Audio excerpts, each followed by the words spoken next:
Vice Chancellor, Professor Kameshwar Nath Singh, Central University of South Bihar, in absentia, as Sir could not join us because of some health issues. Respected eminent speaker for today, Dr. Jyoti Raj, Associate Professor, TDL Government College for Women, Murthal, Haryana, recipient of a Presidential Award 2015, Dean of Student Welfare, Professor Atish Parasar, IQAC Chairman, Professor Venkatesh Singh, NSS Program Coordinator, Dr. Budhendra Kumar Singh, Dean and heads of various schools, entire teaching fraternity, and my dear students. I welcome you all. A very good morning and a warm welcome to each and everyone present here on this auspicious occasion where we have come together to celebrate National Girl Child Day and Parakram Divas. A woman is the architecture for the society.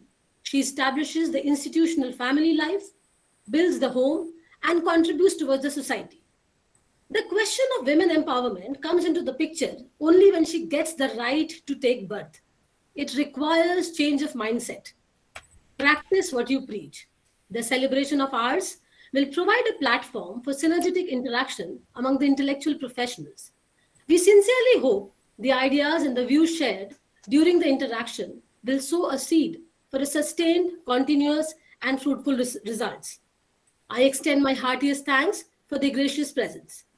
Let's not forget that India, the symbol of strength, is a woman, the goddess Shakti. I would now request the Dean of Student Welfare, Professor Atish Parasar, to give the welcome address and share his opinions on the topic. Sir, please. Thank you so much. I hope that my voice is loud and clear, reaching there. Yes, sir, you are audible. So thank you so much, Member Secretary, Madam, Dr. Renu Rai, for introducing the subject today. And on behalf of entire CUSB fraternity, I would like to extend my warm welcome to our today's speaker, Dr. Jyoti Raj.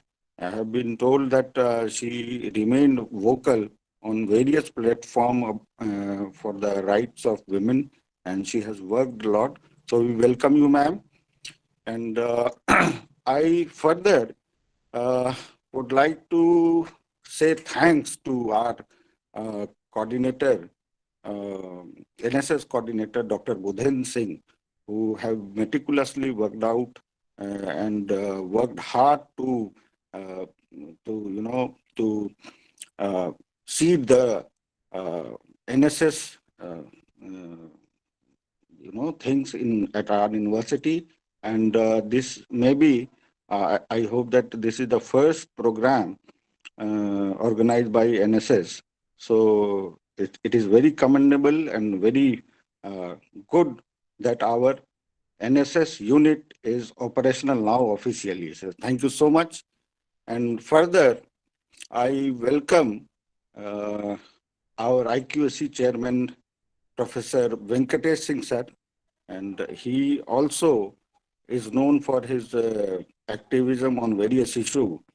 And I hope that today we will have a great session here.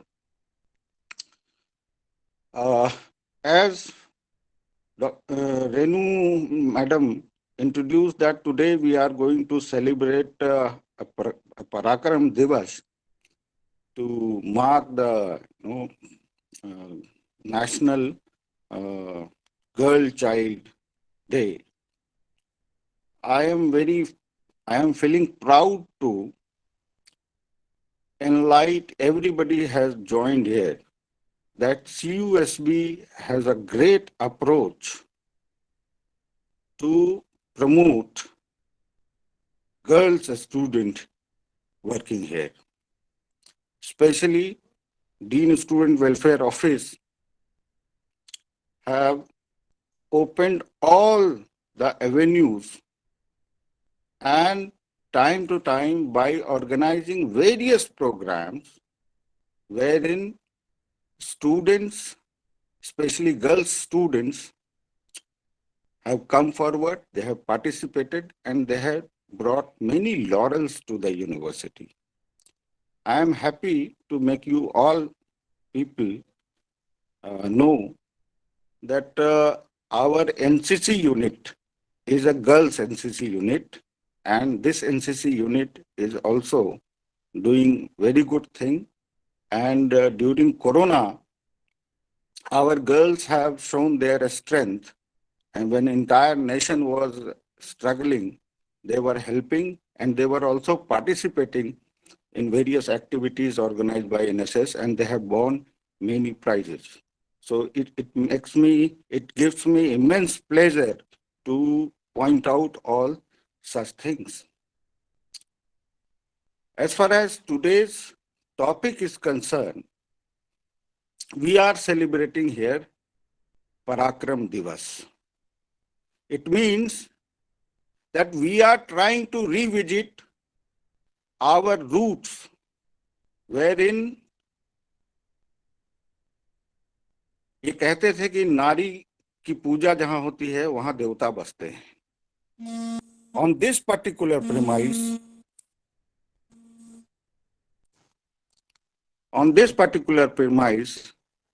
I am happy that CUSB is actually a place where a divine atmosphere is being given to each and every member who are the stakeholders here.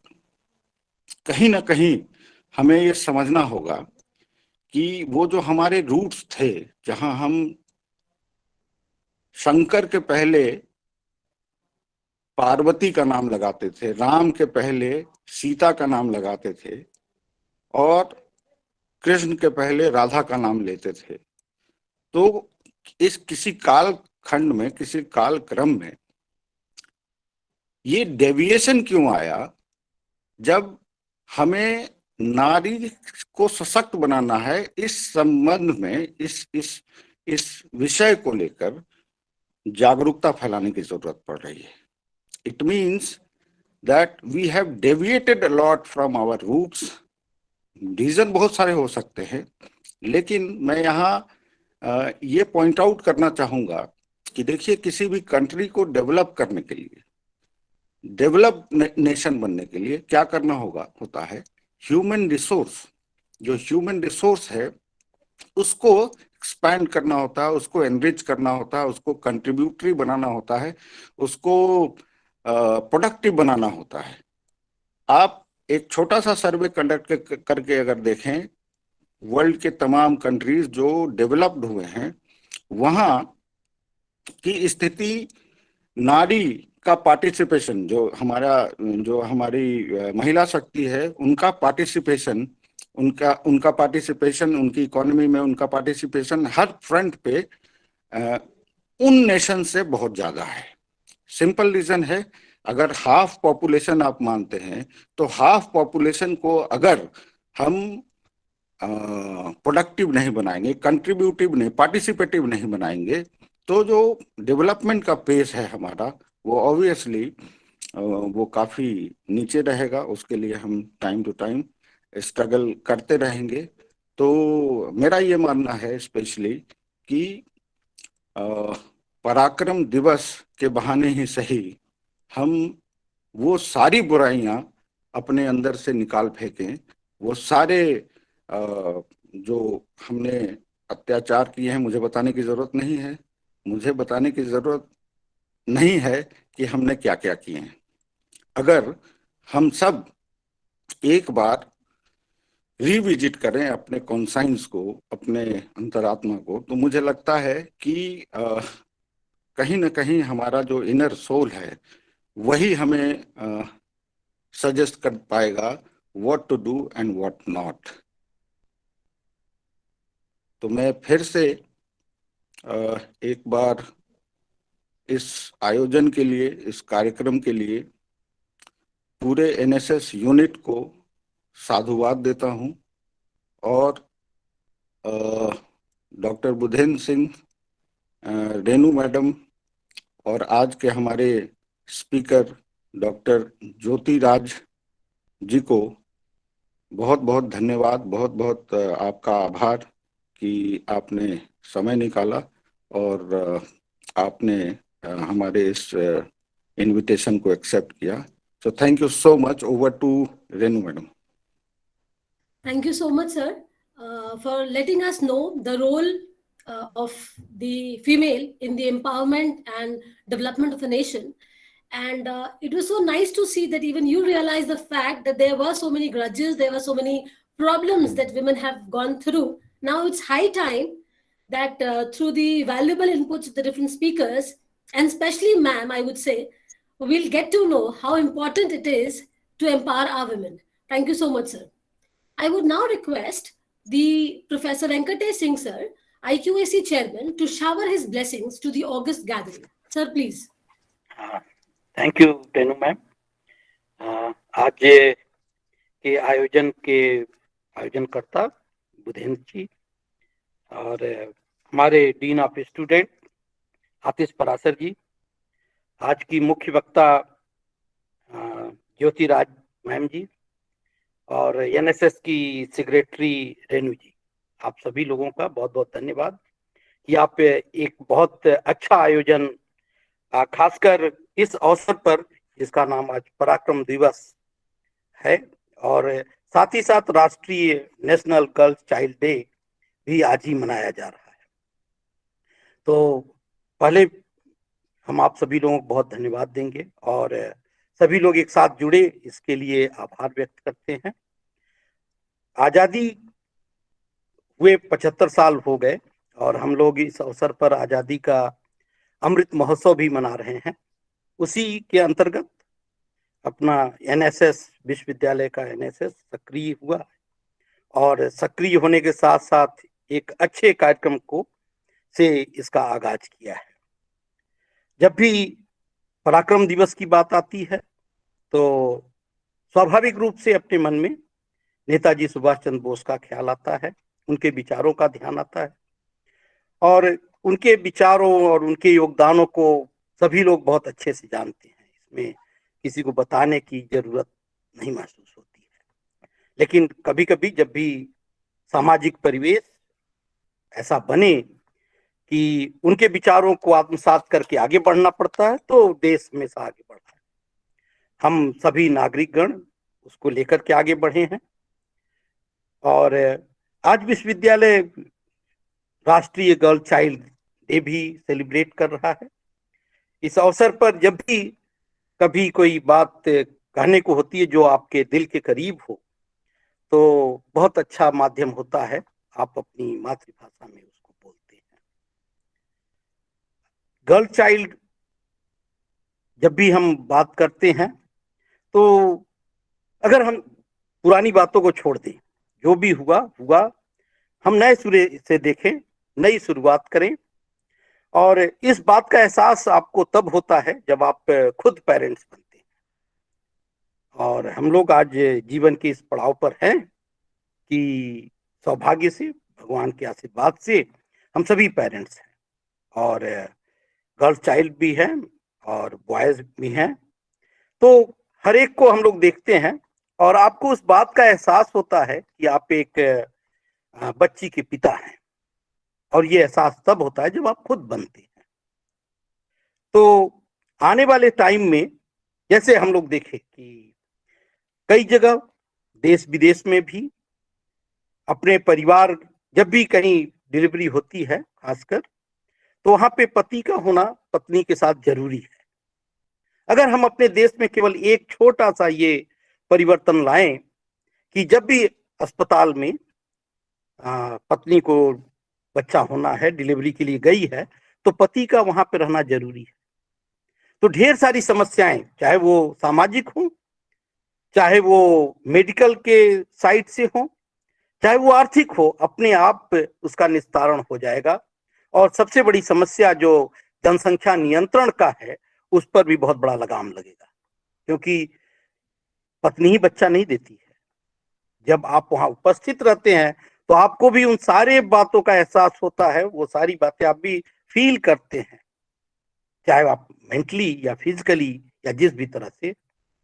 तो आप इन सारी चीजों को बहुत अच्छे से महसूस करके आप सोच सकते हैं कि हमारा अगला कदम क्या होना चाहिए। गर्ल चाइल्ड जब भी बात आती है, अगर हम गर्ल चाइल्ड डे और पराक्रम दिवस को एक साथ देखें तो रानी लक्ष्मीबाई का नाम आता है। और आज के परिवेश में अगर हम देखें तो महिलाएं कहाँ पर नहीं है, बच्चियां कहाँ पर नहीं है। खासकर अगर हम अपने विश्वविद्यालय में देखें तो हमारे विश्वविद्यालय में अगर आप रेशियो उठा करके देखें गर्ल्स स्टूडेंट का, तो वो भी बहुत ही हेल्दी है। और हर फ्रंट पर जितने भी आप सोच सकते हैं आज महिलाएं तत्पर हैं, बढ़ रही हैं और अपना एक अधिकतम योगदान दे रही हैं। और हम लोगों को इस तरह की योगदान, या इवन पूरे समाज को इस तरह के योगदान की अपेक्षा है।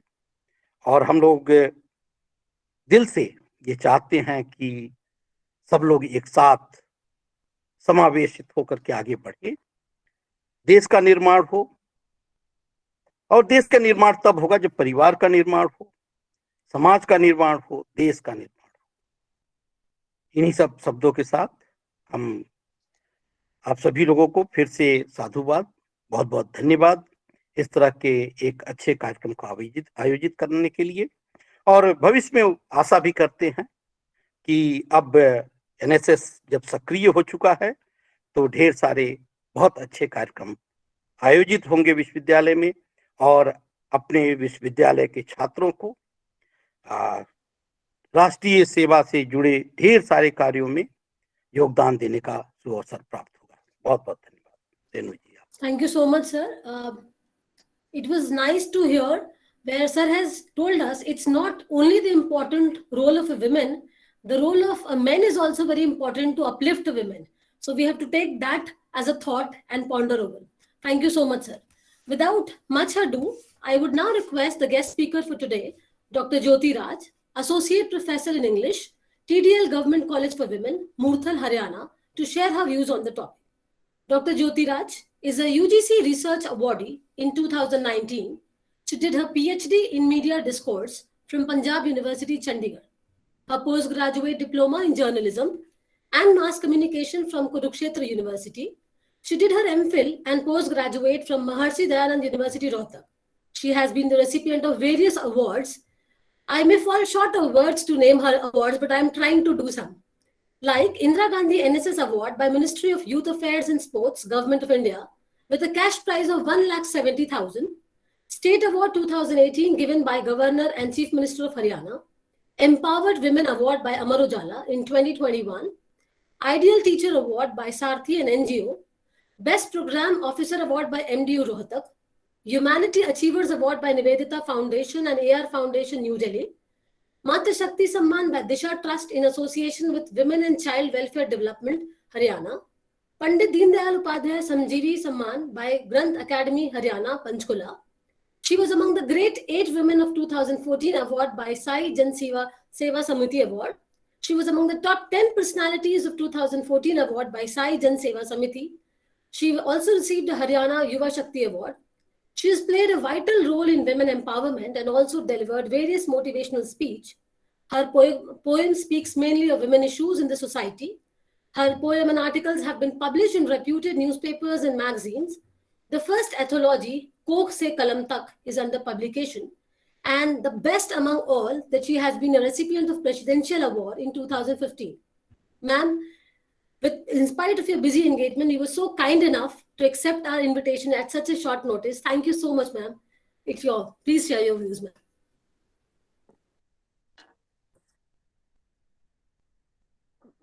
हाथ जोड़कर मेरी आप सभी को नमस्कार। इस सर्दियों के एक सुहानी सी सुबह को, दोपहर हो आई है पर मुझे तो सुबह ही लग रही है। वो कहते हैं जब हम किसी खूबसूरत प्रयोजन से जुड़ते हैं तो लगता है जीवन की सुबह अभी हुई है। और कहाँ सेंट्रल यूनिवर्सिटी ऑफ बिहार गया में आप सब लोगों से आज कितना मेरा सौभाग्य था जो आज बातचीत करने का मुझे अवसर मिला है। मैं रेणु जी को बहुत बहुत शुक्रिया कहती हूँ। बरसों पहले इनसे मुलाकात हुई थी Indian institute of mass communication, new Delhi, JNU के पास ये इंस्टीट्यूट है, और वहां पर एक समारोह था, वहां पर हम दोनों मिले थे और बहुत फलीभूत हुआ। मुझे उस दिन भी बहुत अच्छा लगा था इनसे मिलना, और आज सच में फिर से पुरानी यादें ताज़ा हो गई। बहुत नमस्कार करती हूँ सेंट्रल यूनिवर्सिटी ऑफ बिहार गया के इस कैंपस को, जिसको मैं दूर से महसूस कर रही हूँ। आप सभी विद्वान और विदुषियां जिनके साथ मुझे बातचीत का अवसर मिला है। नाम लेना चाहूंगी बुद्धेंद्र Singh ji, NSS coordinator. NSS क्योंकि बरसों तक मैं 2003 से और 2016 तक एनएसएस प्रोग्राम ऑफिसर रही हूँ, तो एक तरह से मन के अंदर, दिल के अंदर और जुबान पर सच में समा गया है एनएसएस और उससे जुड़ी हुई तमाम अभिव्यक्तियां। IQAC chairperson professor Venkateshwara sir, बहुत नमस्कार करती हूँ। डीन स्टूडेंट वेलफेयर सर, बहुत बहुत प्रणाम आपको। वाइस चांसलर सर, नाम मैंने उनका इनवाइट पर देखा था, आज यहाँ पर आप बता रहे हैं कि वो है नहीं। और बहुत से कृतिका, गौतम, अमृत, कुछ नाम मुझे, क्योंकि मैं फोन पर अटेंड कर रही हूँ, लैपटॉप पर तो सब सामने होता है। और बहुत से वो स्टूडेंट्स, कोलीग्स जो आज जरूर इस राष्ट्रीय बालिका दिवस के उपलक्ष्य में हम सब कुछ ना कुछ जानने की मन के भीतर एक जिज्ञासा लिए हुए एक दूसरे से मिलते हैं। तो आज की सुबह को 24 जनवरी को प्रणाम। आप सभी को एक बार फिर से मेरा प्रणाम, मेरा अभिनंदन। जैसा कि हमने बात की, आज राष्ट्रीय बालिका दिवस है और राष्ट्रीय सेवा योजना के अंतर्गत एक अवेयरनेस प्रोग्राम की तरह आज हम इसे मना रहे हैं। 2008 में ministry of women and child development, government of India के विभाग के द्वारा इसकी शुरुआत की गई और असल में इसका सेलिब्रेशन इसीलिए रखा गया था कि महिलाओं के साथ, लड़कियों के साथ जो इनइक्वालिटीज है समाज के अंदर, उनकी तरफ हम समाज का ध्यान दिलाएं ताकि वो विषमताएं दूर हो। कई बार कुछ विषमताएं हैं, जब तक हम उन विषमताओं का जिक्र नहीं करते या वो किसी न किसी घटनाओं के माध्यम से, कारणों के माध्यम से हमारे बीच अभिव्यक्त होती रहती हैं, जानना ही सुलझाने का एक रास्ता है। तो जानना और समझना, इसीलिए आज के इस दिन की बहुत महत्ता है। एक छोटी सी अपनी एक कविता के साथ आज की इस बातचीत की शुरुआत करना चाहूंगी, और जिसमें आप पाएंगे कि वो परेशानियां, वो इनइक्वालिटीज और असल में बालिका दिवस हम क्यों मना रहे हैं। आपके समक्ष रखती हूं कि जब कोई नहीं कर रहा होता उनके होने की दुआ, जब कोई नहीं कर रहा होता उनके होने की दुआ, तब भी चुपके से पैदा हो जाती हैं लड़कियां। जब कोई नहीं बजाता थाली उनके होने पर, तब भी दुनिया को सलाम कह जाती है लड़कियां। जब घूरते हैं गली मोहल्लों में लोग उन्हें हर बार, तब भी घर से निकल पढ़ने जाती हैं लड़कियां। ससुराल में भी कई बार नहीं पूछता कोई ज्यादा, तब भी अपनी जगह बना लेती हैं लड़कियां। पहले पराया धन, फिर पराये घर की कहलाती हैं। पहले पराया धन, फिर पराये घर की कहलाती हैं, तब भी दोनों घरों में रच जाती हैं लड़कियां। और आखिरी दो पंक्तियां हैं कि बार बार आती हैं कंफर्ट जोन से बाहर, बार बार आती हैं कंफर्ट जोन से बाहर, अपने आप जीना सीख जाती हैं लड़कियां। अपने आप जीना सीख जाती हैं लड़कियां। शायद यही वो विषमताएं थी और यही लड़कियों का वजूद बहुत एम्पावर्ड है। मुझे तो लगता है लड़कियों जितनी शक्ति सच में पुरुषों के पास भी नहीं है, क्योंकि जितनी विषमताओं से लड़कियों को गुजरना पड़ता है, पुरुषों को उतना गुजरना ही नहीं पड़ता। कंफर्ट जोन है, बात सारी कंफर्ट जोन की है, लेकिन महिलाएं कंफर्ट जोन में नहीं रहती और पुरुष कंफर्ट जोन में रहते हैं। कुछ कंफर्ट जोन्स हमारा समाज हमारे लिए तय करता है और कुछ हम स्वयं भी करते हैं। तो मैं चाहूंगी आज हम बातचीत करें सामाजिक बनाए हुए उन दायरों की जिनके बीच हम फंस जाते हैं कहीं ना कहीं, बालिकाएं, महिलाएं, और खुद के बनाए हुए भी वो दायरे जो हम अपने आप के लिए बना लेते हैं। Thank you Anil, thank you so much. वो दायरे जो हम अपने लिए बना लेते हैं, शायद हमें भी, और पता नहीं, मैं जब भी कोई बात करती हूँ मुझे लगता है दूसरों को कहना बहुत आसान है, लेकिन दूसरों से कुछ कराना बहुत मुश्किल होता है। शायद स्वयं को ज्यादा कहना चाहिए, क्योंकि असल में तो हम हैं, हम अपने ऊपर हमारा आधिपत्य है, हम जो चाहे वो कर सकते हैं। तो अपने आप को, खुद ही को हमें बुलंद करना चाहिए।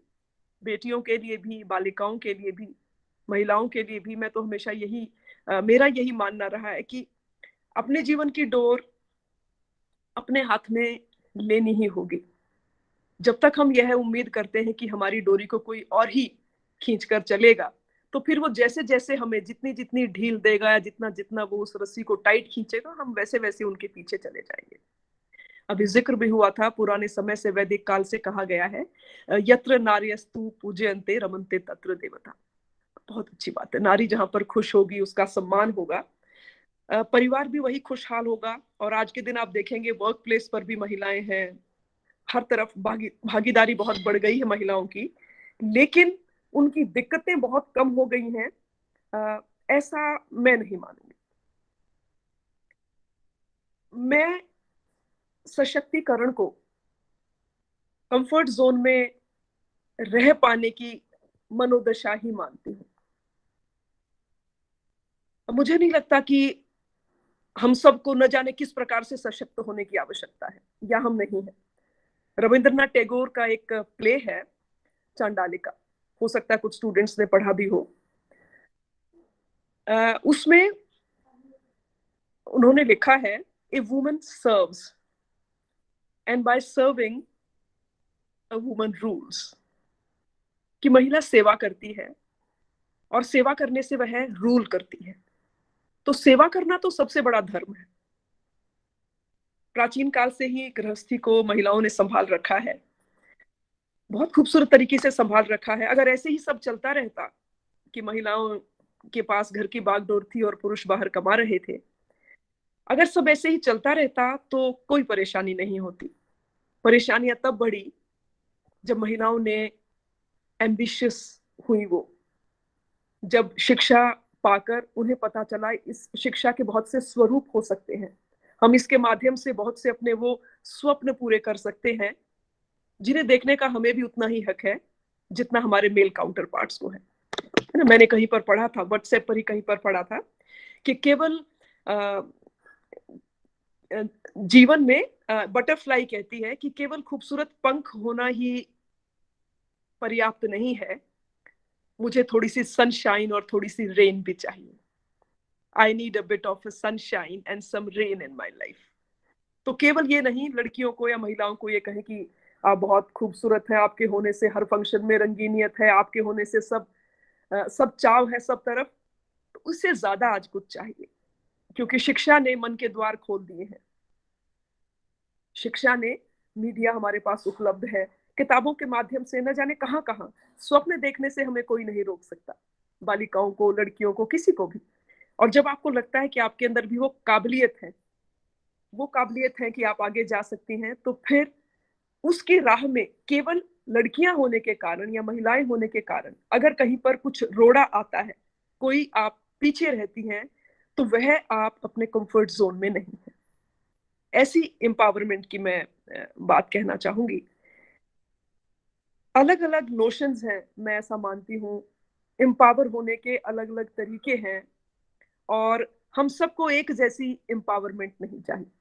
ऐसा कोई फुल प्रूफ मेथड नहीं है हम कहें लड़कियों को ऐसा होना चाहिए, लड़कों को भी अच्छा होना चाहिए और लड़कियों को भी अच्छा होना चाहिए।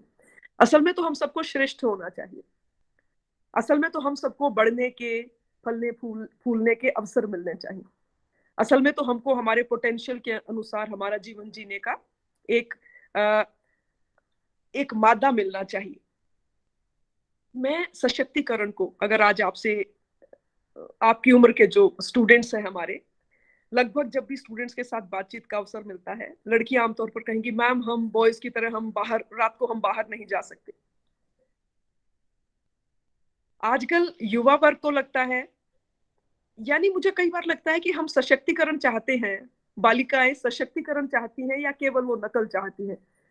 यानी उन्होंने यह मान लिया कि पुरुष जो कर रहे हैं या बालक है ना, लड़के जो कर रहे हैं, वो सशक्तिकरण के असल में तमाम वही तस्वीर है सशक्तिकरण की। आप देख रहे हैं जिनको अवसर है वो बहुत आगे है लड़कियां। बात है उनके पास अवसर उपलब्ध कराने की जहां पर अवसर नहीं है। शिक्षा इसके बारे में एक बहुत बड़ा माध्यम हो सकता है। एनएसएस के माध्यम से आप अवेयरनेस प्रोग्राम्स, गांव में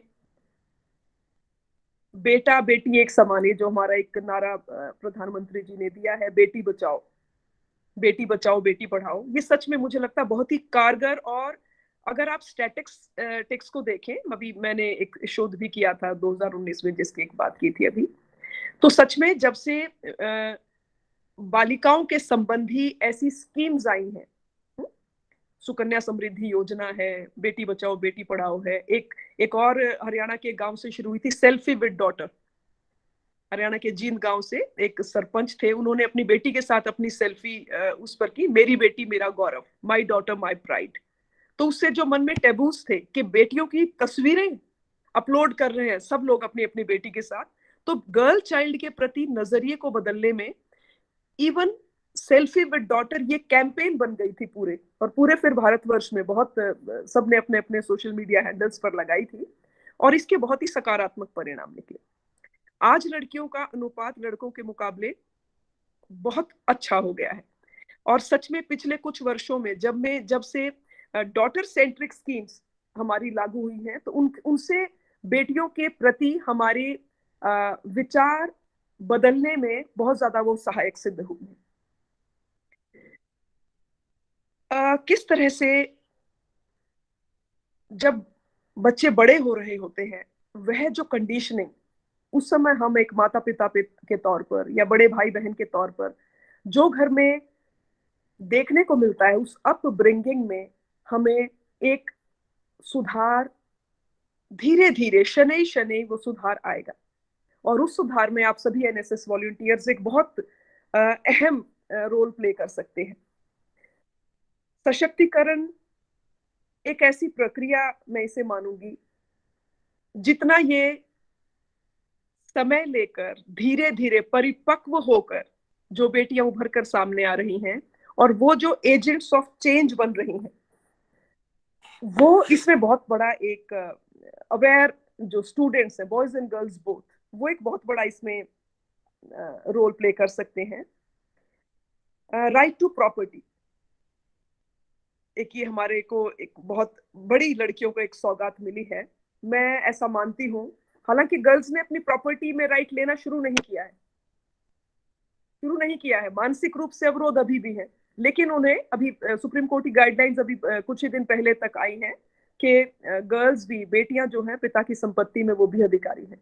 यह सब धीरे धीरे हमारे विचारों को बदलने में, हमारे मन की जो सोच हमारी पहले थी उनको बदलने में एक बहुत बड़ी भूमिका निभाने के प्रति एक कदम है। Rights of boys and girls, जब एक साथ लड़के और लड़कियां घर में बड़े हो रहे होते हैं, तो एक इक्विटेबल उनके बीच माता पिता को व्यवहार करके, हम सभी माता पिता हैं, आपके घर में छोटे बहन भाई भी हैं और बच्चे भी हैं, तो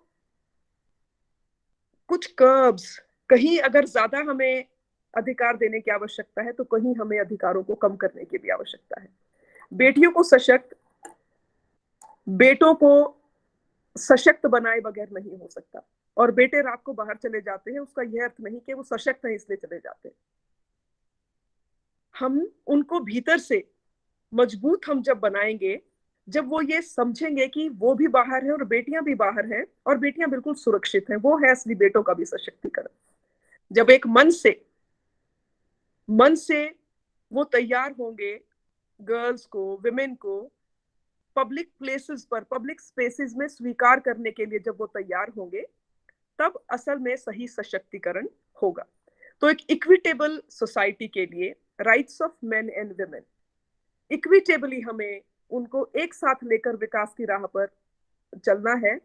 और जरूरी है कि लड़कियों और लड़कों को एक बहुत छोटी उम्र से ही सेंसिटाइजेशन उनका करना, जेंडर सेंसिटाइजेशन। एक बच्चा जब पैदा होता है, हम एज पेरेंट्स भी गुलाबी रंग, हम छोटी बच्चियों को गुलाबी फ्रॉक्स पहनाते हैं, हर बॉय है तो हम कहेंगे blue is the colour for main and boys. तो देखा जाए तो जेंडरिंग तो हम ही अपने आप शुरू कर देते हैं, माता पिता होकर भी या बड़े भाई बहन होकर भी। हमें लगता है हम सबको कायदे, आपने देखा शुरू से ही आप पढ़ते हो, राधा पानी ला, राधा माँ की मदद कर, मोहन पढ़ने जा, मोहन बाहर खेल। ये सभी स्टीरियोटाइप्स हमने कभी ध्यान नहीं दिया, लेकिन अगर हम देखें तो छोटी सी उम्र से ही हम बेटियों को जेंडरिंग हम करना शुरू कर देते हैं कि तुम्हें माँ की मदद करनी है, और मोहन बेटा है, भाई है, तो उसे बाहर खेलने जाना है। और धीरे धीरे जब बड़े होते हैं हम, हमारे बेटी बेटियां बड़े होते हैं, तो ये जेंडर थिंकिंग्स, ये स्टीरियोटाइप्स इतना हमारे भीतर घर कर चुकी होती हैं कि हम जानते ही नहीं कि वो हमें प्रभावित कर रही हैं, और वो शायद हमें हर कदम पर प्रभावित करती रहती हैं। तो इसके अलावा अब जब हमारी बच्चियां बड़ी हो गई हैं, बेटे बड़े हो गए हैं, मुझे लगता है कुछ मिथ हमारी ऐसी है जो बस्ट की जानी जरूरी है। देखिए मैं सच कहूं, the myth of youthfulness and beauty, हमने खूबसूरती का एक ऐसा बहुत बड़ा एक हमने एक ग्रंथि अपने चारों ओर बना ली है कि खूबसूरत, एक पीछे सर्वे हुआ था और उसमें था कि जो लड़कियां खूबसूरत नहीं है, डिप्रेशन का कारण ढूंढा गया था यंग गर्ल्स में, और उसमें से पाया कि 62% से अधिक, ब्रिटेन का एक सर्वे था, 62% से अधिक लड़कियां डिजेक्टेड फील करती हैं क्योंकि उन्हें लगता है कि वो यूथफुलनेस के पैमानों पर खरी नहीं उतरती। तो ये एक स्टीरियोटाइप है। हम मानते हैं खूबसूरत होना, हम कैसे हैं इसमें हमारा तो मुझे लगता है बहुत ही कम कंट्रीब्यूशन है कि हम कैसे हैं। असल में हम जैसे हैं हम वैसे हैं, है ना। हम प्रसाधनों से, सौंदर्य प्रसाधनों से, या अच्छे कपड़े या साफ, जैसा भी हम रहते हैं, हम कुछ परसेंट तक अपने आप को, लेकिन उस कुछ परसेंट में बहुत अधिक हम इजाफा नहीं कर सकते अपनी शारीरिक सुंदरता में देखा जाए तो। लेकिन जो बहुत खूबसूरत नहीं है, जो कम खूबसूरत है, जो बहुत गोरे नहीं है, जो थोड़े कम गोरे हैं, है ना, ये भी बना दिया ना फेयरनेस क्रीम्स। ये फेयरनेस क्रीम्स भी मुझे तो लगता है ये भी महिलाओं के, मतलब लड़कियां जब बड़ी हो रही होती है तो एक मिथ है जिसे बस्ट करने की जरूरत है। And not only for girls, up to there are fairness creams for men. If fair and lovely is for the girls, fair and handsome is for the boys, for the men. और उसकी add Shahrukh Khan करेंगे, इसकी add कोई दूसरी film star करेगी। ऐसे there are soaps.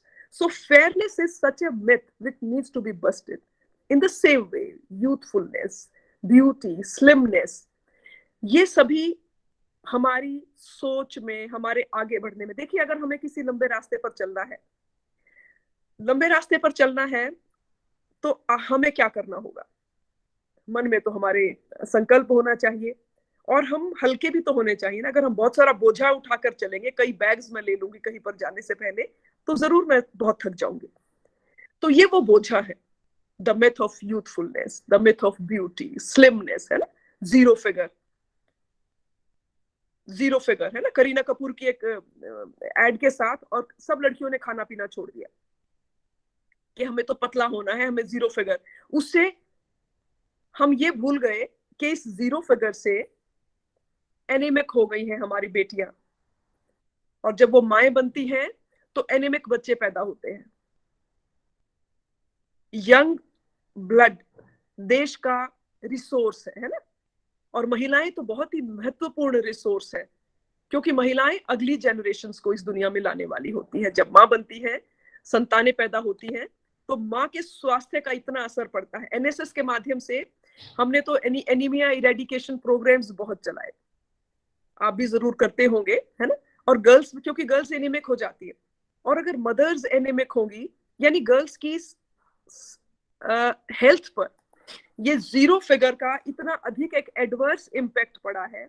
और एक वो भ्रम में कि ऐसे हमें होना चाहिए, केवल हम बाहरी आवरण अपना मजबूत रखना चाहते हैं, तो इन सब चीजों का एक बहुत ही नेगेटिव इम्पैक्ट देखने में आया है। और रिसर्च भी यही कहती है, अच्छा खाना पीना, है ना, बढ़िया सेहत, यानी अगर महिलाएं देश का रिसोर्स है, तो हेल्थ हमारी एक प्रायोरिटी होनी चाहिए। And health means eating healthy, thinking good things, and reading good books. अच्छी चीजें सोचना भी हमारी एक हेल्थ है ना। बेहतरीन किताबें आप पढ़ेंगे तो बेहतरीन आपको ज्ञान मिलता है। ऐसे ही आप नए विचार सुनते हैं तो आपके विचारों में बढ़ोतरी होती है। अगर हम अपने ही कंपार्टमेंट्स में उलझ कर रह जाएंगे या अपने छोटे छोटे बॉक्सेस के बीच में हम बंद रहेंगे और हम नहीं जानेंगे कि दूसरे बॉक्सेस में क्या है या दूसरे लोग क्या सोच रहे हैं, दूसरे इंस्टीट्यूट्स में क्या बढ़िया प्रैक्टिसेस हो रही हैं, तो हमें लगेगा हमने जो किया वही अल्टीमेट है, वही सुप्रीम है और हमारी ग्रोथ वहीं पर रुक जाएगी। इनफैक्ट ऐसे इंटरेक्शंस का सबसे बड़ा एक बेनिफिट भी यही होता है ना। मैंने कुछ कहा, आपने कुछ कहा, और यही इंटरेक्शन हम इवॉल्व ऐसे ही होते हैं।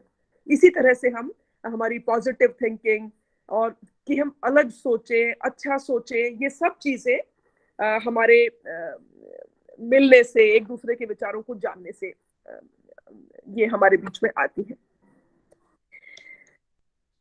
अभी बात की थी मैंने कि लड़कियों से, क्योंकि मैं आपकी उम्र के एम्पावरमेंट की बात कर रही हूँ, स्टूडेंट्स के एम्पावरमेंट की मैं बात कर रही हूँ। और स्टूडेंट्स जो कि आपकी एक बहुत ही खूबसूरत सी ये उम्र है और आपकी सोच भी, अब ऑफ कोर्स आप अपनी ही उम्र की बातें सोचोगे और आपकी उम्र की बातों में हम आपसे बड़े हैं तो एक मॉरल प्रीचिंग भी आपको लगती है। आपको लगता है तो सरमन्स है ना। घर में तो मदर यही कहती है, पापा यही कहते हैं, और कॉलेज में टीचर्स यही कहते हैं, यूनिवर्सिटी में बात होती है तो यही बात होती है। हमने बात की थी ना अभी कि कितनी एम्पावरमेंट है ना आपके लिए। अब अपॉर्चुनिटीज भी हैं, आपको तो है। एटलीस्ट हम यहाँ पर जितने बैठे हैं, जो गर्ल्स इस समय या बॉयज जो इस समय आप अटेंड कर रहे हैं, तो आप सबको अपॉर्चुनिटीज मिली है तो आप यहाँ तक आए हैं। ऐसा ही है ना। काम हमें उनके लिए, अवेयरनेस उनके लिए करना है जो सच में, जिनको ग्रास रूट लेवल से ही जो एजुकेशन से वंचित रह गए, जिनके अंदर पोटेंशियल होते हुए भी जिन्हें हायर एजुकेशन के मौके नहीं मिले, या एब्सेंटिज्म इतना हो जाता है और स्कूल छोड़ना इतना हो जाता है, ड्रॉप आउट रेट इतना ज्यादा बढ़ा हुआ है। ये बहुत सी चीजें हैं जिनके बारे में, लड़कियों और लड़कों के बारे में भी, गर्ल्स में और भी ज्यादा है ड्रॉप आउट रेट, तो इनके बारे में हमें काम करने की जरूरत है ना। बालिकाओं को जो है समृद्ध बनाने के लिए आपने कहा कि हम बाहर नहीं जा पाते, हम जब भी मन हो तो हम बाहर नहीं निकल पाती, लड़कियां उतनी स्वतंत्र नहीं हैं, बालिकाएं उतनी स्वतंत्र नहीं हैं। इसके बारे में मैं जरूर, दो चीजें हैं। एक तो मैं आपसे बात करना चाहूंगी प्रेम जो इस समय आप सबके एक अवस्था के कारण है ना ऐसा, क्योंकि जब आप बड़े हो जाते हो तो आप, अगर आप एक तरह की मूवी, अगर आज आप एक लव स्टोरी देखते हैं तो आपके ऊपर एक अलग असर है, मैं उसे देखती हूँ तो उसके ऊपर एक अलग असर है, और बड़ी उम्र हो जाएगी तो शायद एक अलग असर होगा। तो कुछ चीजें, जैसे मैंने कहा, उम्र का तकाजा होती है ना। उसमें अच्छा है बुरा मैं नहीं कह रही, कुछ भी सही, सब बढ़िया है ना जो हम कर रहे हैं। और इस लेवल तक आप आई हैं तो देखें, आप सभी एम्पावर्ड भी हैं गर्ल्स, और आप सभी अच्छी थिंकिंग गर्ल्स भी हैं, बॉयज भी हैं। एक तो मैं नाइट आउट्स वाली बात में जरूर, मुझे लगता है ये बेशक प्रश्न ना करें छात्र और छात्राएं, लेकिन उनके मन में, लड़कियों के मन में पहले आता हम बाहर जाने के लिए स्वतंत्र नहीं है। तो वैसे तो देखो, नाइट आउट्स बॉयज को भी ऐसे कोई जरूरत नहीं है कि आप खामखा सिर्फ इसलिए बाहर जाएं, या लड़कियां सोचें हम केवल इसलिए बाहर जाएंगे देखने के लिए कि हम सशक्त हो गई हैं या नहीं। तो सेफ्टी एंड सिक्योरिटी, हम अपने जेंडर के कारण अगर अपने आप को प्रताड़ित महसूस करते हैं, हम केवल इसलिए बाहर जाकर इसलिए सुरक्षित नहीं है क्योंकि मैं एक महिला हूं इसलिए मैं सुरक्षित नहीं हूं, लेकिन एक पुरुष गए हैं, इसका मतलब हमारे सेफ हेवन्स नहीं बन पाए हैं अभी, है ना। जेंडर फ्रेंडली हमारे वर्क प्लेसेस या हमारे पब्लिक स्पेसेस नहीं हो पाए हैं। उन पब्लिक स्पेसेस में जब तक वो जेंडर फ्रेंडली होते हैं, मुझे लगता है महिलाओं को, लड़कियों को स्वयं को बहुत सुरक्षित रखकर आगे बढ़ने की जरूरत होती है।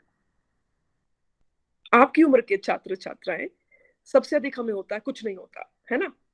लेकिन देखिए, आप बहुत वैल्यूएबल एसेट्स हैं, all the girls and boys, है ना, हु आर हियर, द 89 और 91 जितने मुझे स्ट्रेंथ नजर आ रही है। बॉयज को जो एक डिस्क्रिमिनेशन की अगर हम बात करते हैं पारिवारिक स्तर पर, समाज को तो नहीं, माता पिता को, जैसे मैंने वो कविता सुनाई थी ना कि जब कोई नहीं कर रहा होता उनके होने की दुआ, बेटियों के होने की दुआएं बहुत ही कम पेरेंट्स करते होंगे मुझे लगता है, अब तो करते हैं, पहले तो बहुत अधिक ये डिस्क्रिमिनेशन था। तो चुपके से होती है लड़कियां पैदा, है ना, मन में पेरेंट्स को भी लगता है, सबको लग रहा है, दादा दादी को लग रहा होता है कि पोता होगा या बेटा होगा। ऐसा क्यों है? ऐसा क्यों हुआ कि क्यों इतनी बेरुखी हुई, है ना, पेरेंट्स को भी, उनके लिए तो उनके ही बच्चे हैं, तो क्या ये इस बेरुखी का या कहीं ना कहीं इस इंडिफरेंस का, या ये डर है या ये भय है हमारे माता पिता का हमारे बारे में, हमारी सुरक्षा को लेकर वो चिंतित है। यानी बालक, लड़के, बेटे हमें वैल्यूएबल एसेट्स लगते हैं। मुझे कई बार लगता है दोनों के एम्पावरमेंट में एक यही फर्क है शायद। हमें एक तो कंफर्ट जोन का फर्क है, क्योंकि वो वैल्यूएबल एसेट्स लगते हैं हमें शुरू से। वैल्यूएबल एसेट्स क्यों लगेंगे? रिवाज हमारे यहाँ ऐसे हैं कि बेटे की शादी होगी तो बहू घर में आएगी, ऐसा ही है ना। और परिवार जो है, उसके जो बच्चे होंगे वो माता पिता के साथ रहेंगे जब वो दादा दादी बन जाएंगे, तो उनको क्या मिला? स्ट्रेंथ मिला, संबल मिला। और बेटी का क्या लगता है, जैसा हमने शुरू में भी बात की थी कि पराया धन है, वो दूसरे के घर चली जाएगी। परिवारों की इकाई को सुदृढ़ बनाकर हम बेटियों और बेटों को एक जैसे वैल्यूएबल एसेट्स बना सकते हैं। जो बेटी हमारे बेटे से ब्याही होकर घर पे आती है, वो भी एक बिटिया होती है। जब वो बहुत प्यार से घर को संभालती है तो वो अपनी बेटी और दूसरे की बेटी में तब कोई फर्क नहीं लगता। ऐसे ही जब हमारी बेटी यानी हम बेटियां जब दूसरों के घर में जाती हैं, तो वहां पर आप कितनी कितनी खूबसूरती से उस घर को सुंदर बनाती हैं, आप कितनी खूबसूरती से अपने रिश्तों को निभाती हैं। बहुत चैलेंज है आज के दिन लड़कियों के सामने, क्योंकि वो अपना पोटेंशियल को सिद्ध करना चाहती हैं, उनमें पोटेंशियल है। आज तक तो, बहुत पहले तो उनके पोटेंशियल केवल गृहस्थी तक सीमित थे। आज आप हर क्षेत्र में अपना परचम लहराना चाहती हैं, क्योंकि आपके अंदर आत्मविश्वास है। तो मुझे लगता है हम 3 फ्रंट्स पर, 3 ऐसे फ्रंट्स हैं जहां लड़कियों को अपने आप को साबित करने का चैलेंज लेना होगा। समाज के प्रति हमारा कर्तव्य, परिवार के प्रति हमारा कर्तव्य और स्वयं के प्रति हमारा कर्तव्य। ठीक है, स्वयं के प्रति तो आपने जाना कि आप अच्छा पढ़ रही हैं ना, मेरिटोरियस आजकल लड़कियां लड़कों से भी ज्यादा पढ़ती हैं, ज्यादा सिंसियरिटी है ना, बाहर कम, क्योंकि वो जो रिस्ट्रिक्शंस है वहां वो काम भी आते हैं उनके ऊपर, है ना, उनके अंदर इसलिए पेशेंस ज्यादा डेवलप हो गई, उनके अंदर परसिवियरेंस भी ज्यादा हो गई, क्योंकि कंफर्ट जोन से बार बार बाहर आई, जैसी हमने बात की थी। समाज के प्रति हमारा कर्तव्य है। पब्लिक स्पेसेस में आज महिलाएं ज्यादा हैं, और मैं तो कहती हूँ और भी ज्यादा जब महिलाएं होंगी तब ये डिस्क्रिमिनेशन जो है, ये थिंकिंग, ये कंडीशनिंग भी तभी धीरे धीरे हमारी कम होगी। पब्लिक प्लेसेस में आज इतनी महिलाएं हैं और वो कैसा कार्य कर रही हैं, वो इंस्पिरेशन है बहुतों के लिए। यदि वो अच्छा कर रही हैं, अगर वो सक्सेसफुल होती हैं, तो वो बहुत तमाम लड़कियों को वो प्रभावित करती हैं और तमाम लड़कियां उन जैसी बनना चाहती हैं, और तमाम लड़के और पुरुष उनको उनकी तारीफ करते हैं और वो कहते हैं कि हाँ देखो ये रोल मॉडल्स हैं। लेकिन रोल मॉडल बनना असल में किसी एक ही दिशा में या किसी एक ही जगह पर आपको नहीं बनना होता है ना। बाहर आपने बहुत अच्छा नाम कमाया है, आपको अपना घर भी बहुत मजबूत रखना होगा। आज आप देख रहे हो बच्चों, कितने डिवोर्सेस, अब बहुत सा सहनशीलता कम हो गई है ना, शादियां टूट रही हैं, परिवार टूट रहे हैं। हमारी भारतीय संस्कृति, हम तो सबको जोड़कर और सबको एक साथ लेकर चलने वाले थे, है ना। हमारे यहाँ तो 7 जन्म का बंधन भी कहा जाता था। आप ये माने पाश्चात्य देशों की अगर आप बात करें तो वहां तो मैरिज होना और मैरिज का टूट जाना कभी से हम पहले सुनते थे और हम सबको लगता था कैसे ऐसा होता होगा। आज हम अपने देश में भी ऐसा देख रहे हैं।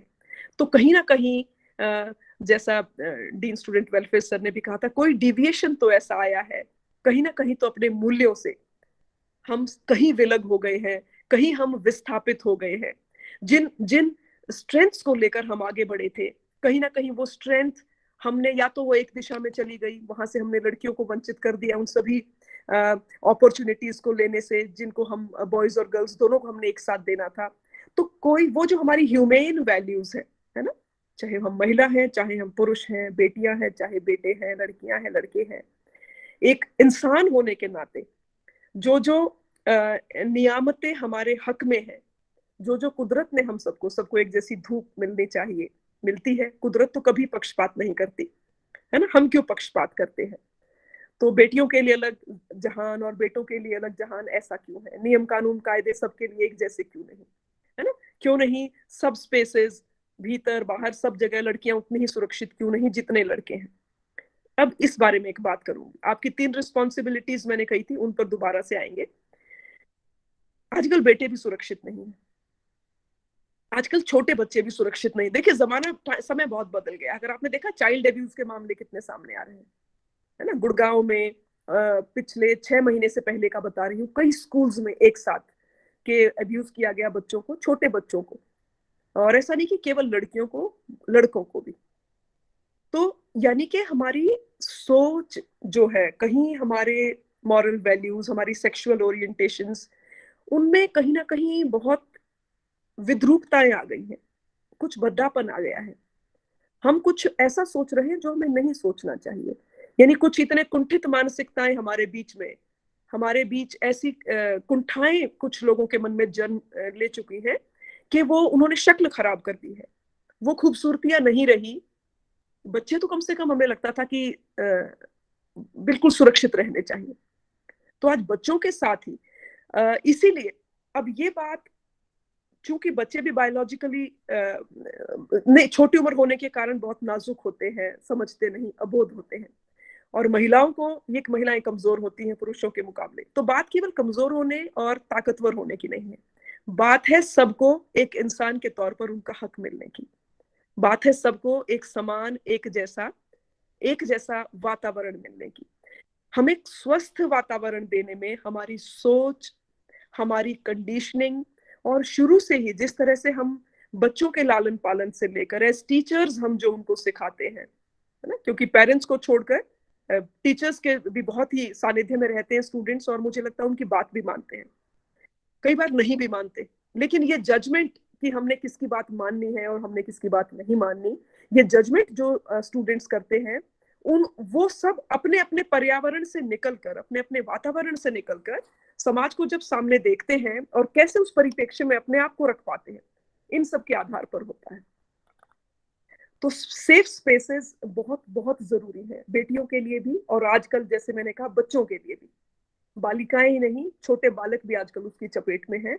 वो एक बहुत ही चिंता का विषय है, एक चिंतनीय विषय है। अब मैं उन 3 रिस्पॉन्सिबिलिटीज की जो मैं बात कर रही थी, और ये लड़कियों के लिए और भी ज्यादा है, लड़कों के लिए भी है, गर्ल्स के लिए और भी ज्यादा है, क्योंकि गर्ल्स ने हमेशा से ही ज्यादा जिम्मेवारियां ओढ़ी हैं अपने ऊपर। आप देखिए घर का एक सिस्टम, आप देखिए माँ उसमें जितना योगदान देती है पिता से भी ज्यादा देती है। ऐसा नहीं कि पिता नहीं देते, पिता भी बहुत देते हैं, और उनका योगदान एक ऐसा होता है, हम उसका जिक्र भी कम करते हैं पिता के योगदान का।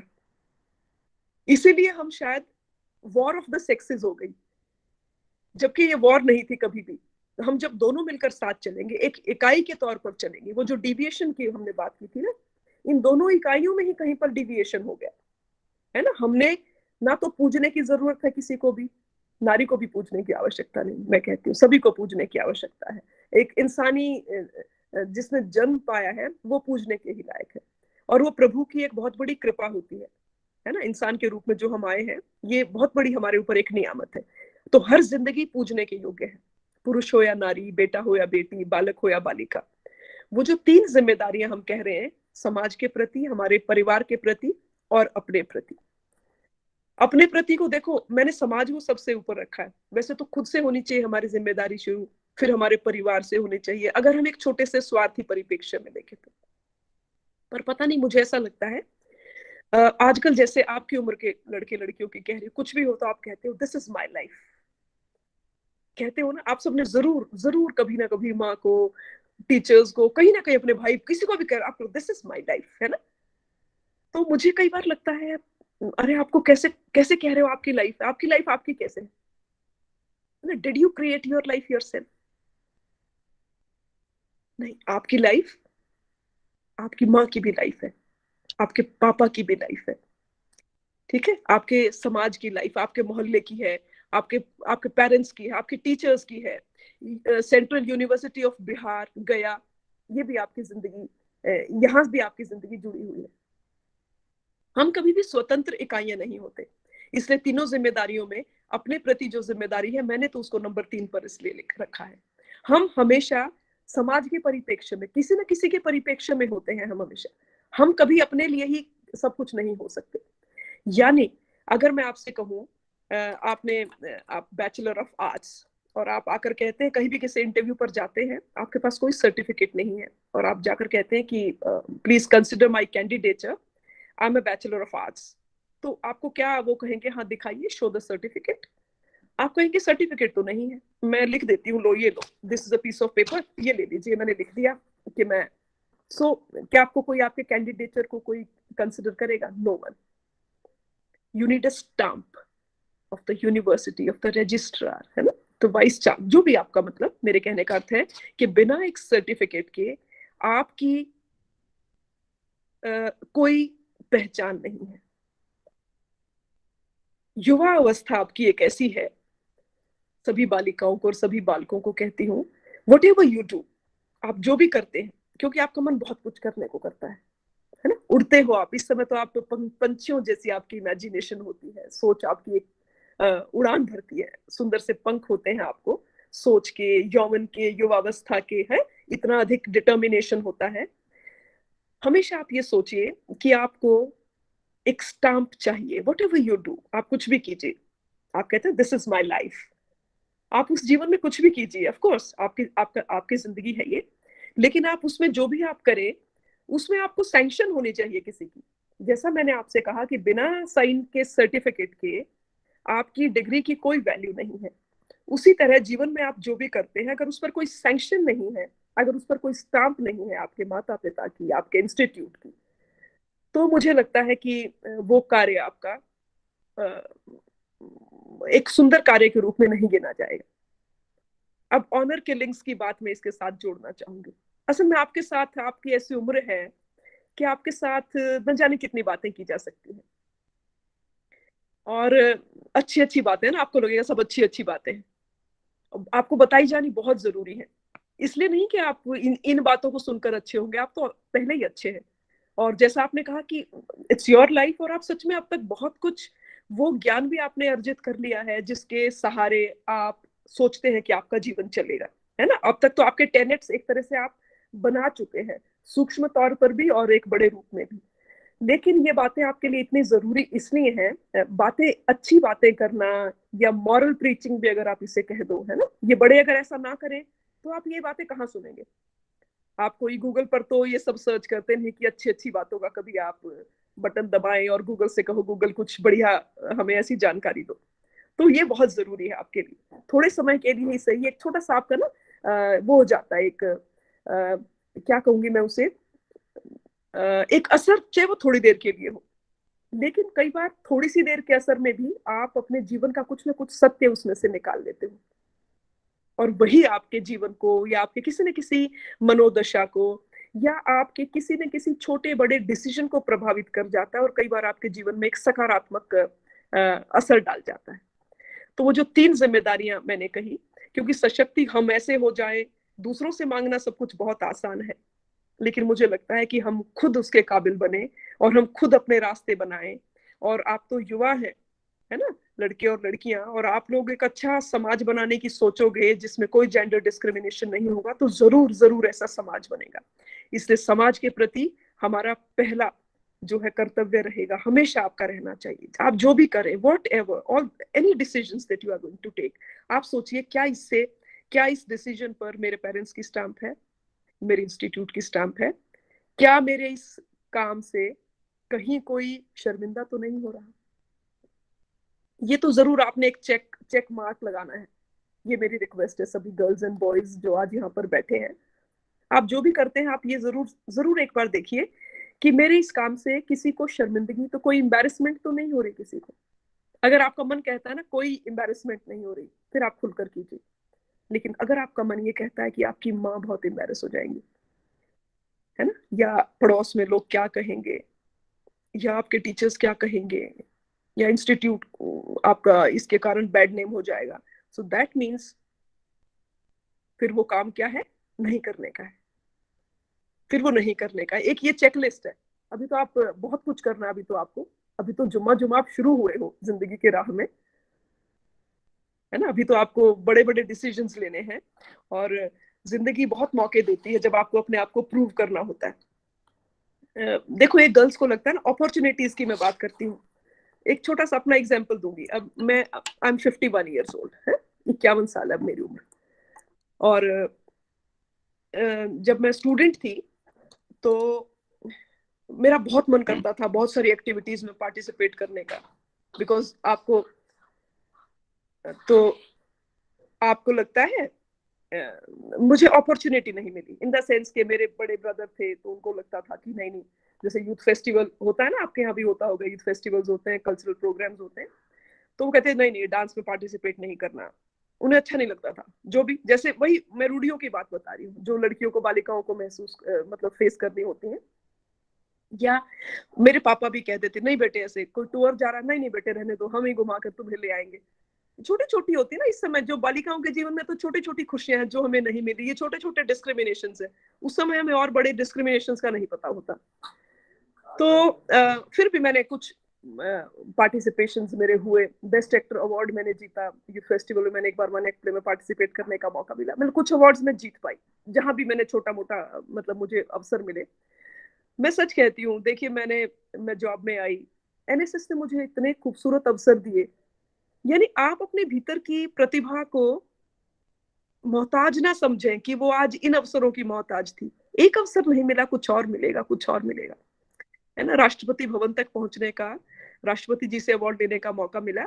और एक जो बात आपसे शेयर करना चाहूंगी ना, मैंने अपनी सीवी में बल्कि लिखी नहीं थी, मेरी 3 वॉलंटियर्स को भी, thank you Anil ji, thank you for your motivational words. मेरी 3 वॉलंटियर्स को भी 2012 में, 2013 और 2016 में इंदिरा गांधी राष्ट्रीय सेवा योजना राष्ट्रीय पुरस्कार जो है उनको मिला। तो मुझे 2015 में मिला था, तो 2012 में और 13 में पहले, मुझसे पहले तो यानी 2 मेरी वॉलंटियर्स ये है पुरस्कार ले चुकी थी।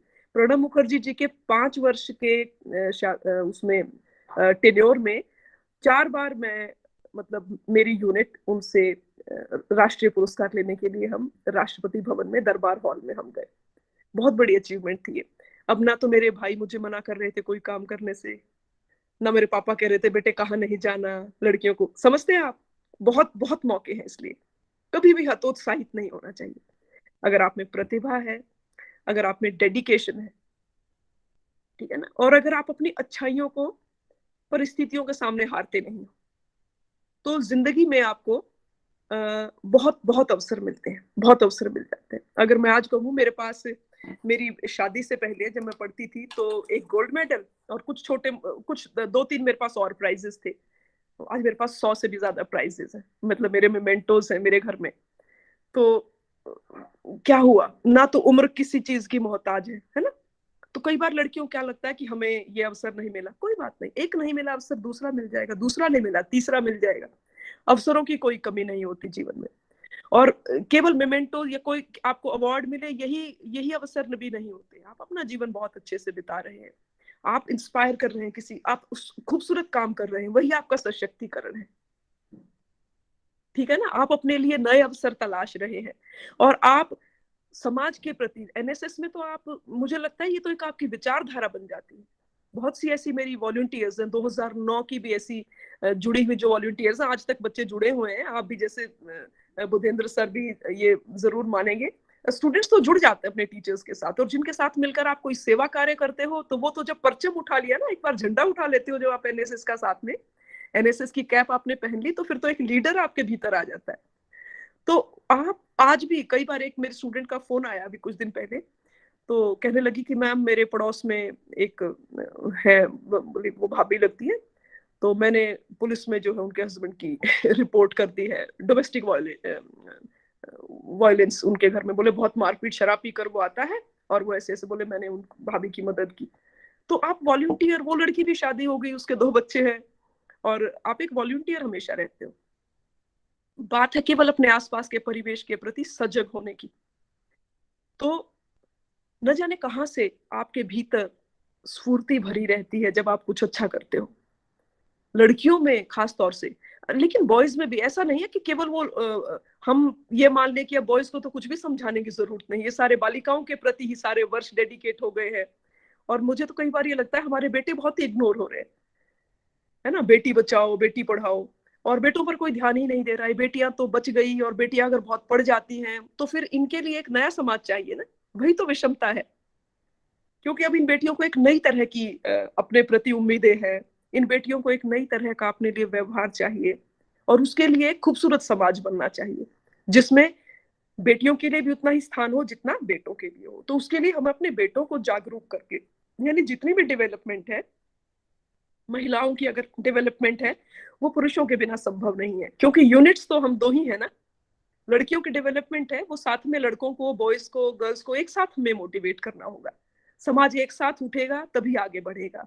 अकेले अकेले हम सब में इतना मादा नहीं है, अकेले करेंगे तो हम थक बहुत जाएंगे और उसके उतने अच्छे परिणाम भी नहीं आएंगे होंगे।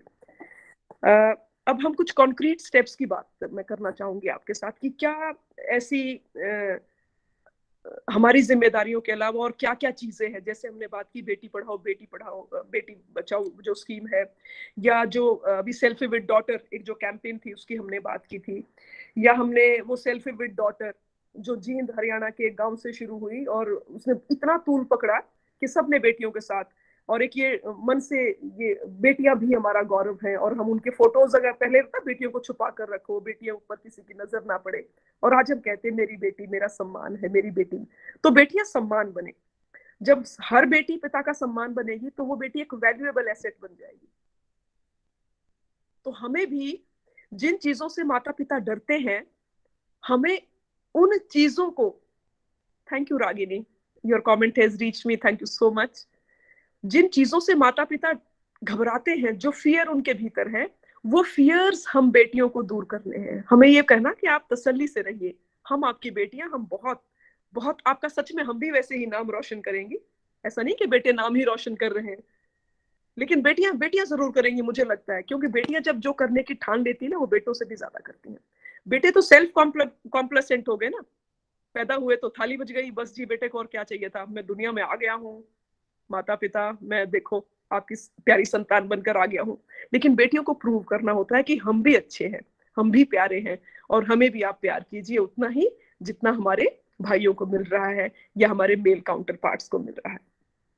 तो जो राइट टू प्रॉपर्टी है, मुझे लगता है ये जो कानून के तौर पर आया है, बेशक अभी लड़कियां अपना राइट ले नहीं रही, ये सब फिर देने लग जाएंगे धीरे धीरे, है ना। हर माता पिता देगा, जब सब देंगे तो ये भी एक प्रचलन हो जाएगा, और मुझे लगता है ये एक समानता लाने में बहुत बड़ा एक काम करेगा। एक मुझे लगता है जो सरनेम चेंज होता है लड़कियों का उनकी शादी के बाद, मैं ना आपके साथ आम बातें कर रही हूँ, क्योंकि बहुत खास बातें हमें लगता है बहुत पता नहीं किन के लिए है, और हमें लगता है हमारी जिंदगी आम है, समझते हैं। तो इसलिए मुझे लगता है जैसे सरनेम चेंज होता है, होता है ना शादी के बाद, लड़की का सरनेम बदल गया, लड़के के नाम से पता नहीं चलता कि उसकी शादी हो गई, वो पहले भी वही नाम रखता था, बाद में भी लगता है। और ये सरनेम भी मुझे लगता है लड़कियों की जो आइडेंटिटी और इंडिविजुअलिटी के खिलाफ है।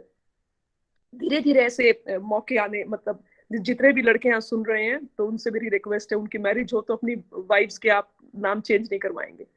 वो जो अपना नाम लिखती है, जो सरनेम अपना लगाती है, तो उसे लगा दे, नहीं लगाती तो अच्छी बात है, और अगर वो आपका सरनेम लगाना चाहे तो लगाए, यानी ये कोई बर्डन नहीं होना चाहिए। मुझे लगता है कुछ रिवाज भी है। अब करीना कपूर खान, करीना कपूर तो बहुत ही देखा जाए तो बड़ी एम्पावर्ड है, करीना कपूर की एम्पावरमेंट में क्या कमी है, लेकिन उसने भी सैफ अली खान से शादी करके लिखा करीना कपूर खान। तो यानी हमने एक रिवाज बना लिया इसे। मुझे लगता है अगर ये रिवाज ना हो तो अच्छा होगा, पता नहीं, ये मेरी अपनी पर्सनल थिंकिंग है। अगर ये रिवाज ना हो तो बिना किसी आपसी विद्वेष के या बिना किसी आर्गुमेंट के, यानी ऐसा होना चाहिए जिसका जो नाम है वो वही रहे। और लड़कियों के राइट्स बहुत बढ़ाने की बजाय मुझे लगता है हमें अपने बेटों के राइट्स थोड़े से कम कर देने चाहिए। उससे एक घर से जब हम ये एक, क्योंकि मैंने वो कहा एम्पावरमेंट की हम बात, हमें लगता है न जाने एम्पावरमेंट कैसी होनी है। एम्पावरमेंट बहुत छोटी छोटी चीजों से होनी है, और बड़े बड़े एम्पावरमेंट के झंडे उठाकर महिलाएं चलेंगी तो घर खराब हो जाएंगे। फिर लगेगा परिवारों में अब क्या काम रह गया, अब तो तुम सड़कों पर जाओ और तुम तो नारे लगाओ। तो हमें क्या करना है, चुपके चुपके से एम्पावर होना है, बड़े प्यार से एम्पावर होना है कि हमारा परिवार भी बहुत खूबसूरती से, जी हाँ, बेटा भाग्य से होता है, बिल्कुल बेटा भाग्य से होता है, बेटी भी भाग्य से होती है, संतान ही भाग्य से होती है, और माता पिता भी बहुत भाग्य से मिलते हैं। ये जीवन ही ना, मनुष्य जीवन ही सच में एक बहुत बड़ी, हम भाग्यवान है। आज देखिए कैसे हम सब बात कर रहे हैं, मुझे तो, मैं अपने आप को आज इतनी भाग्यवान समझ रही हूँ। कहाँ इतनी दूर बिहार में आपकी यूनिवर्सिटी, कहाँ मैं हरियाणा के मुरथल में बैठी हुई, और देखो क्या ऑनलाइन माध्यम का कितना बड़ा चमत्कार है कि आपसे बातचीत हो रही है। तो थोड़े से हम अपने बेटों के अधिकार कम करें, है ना, हम और बेटियों के थोड़े से अधिकार बढ़ा दें, दोनों बराबर हो जाएंगे।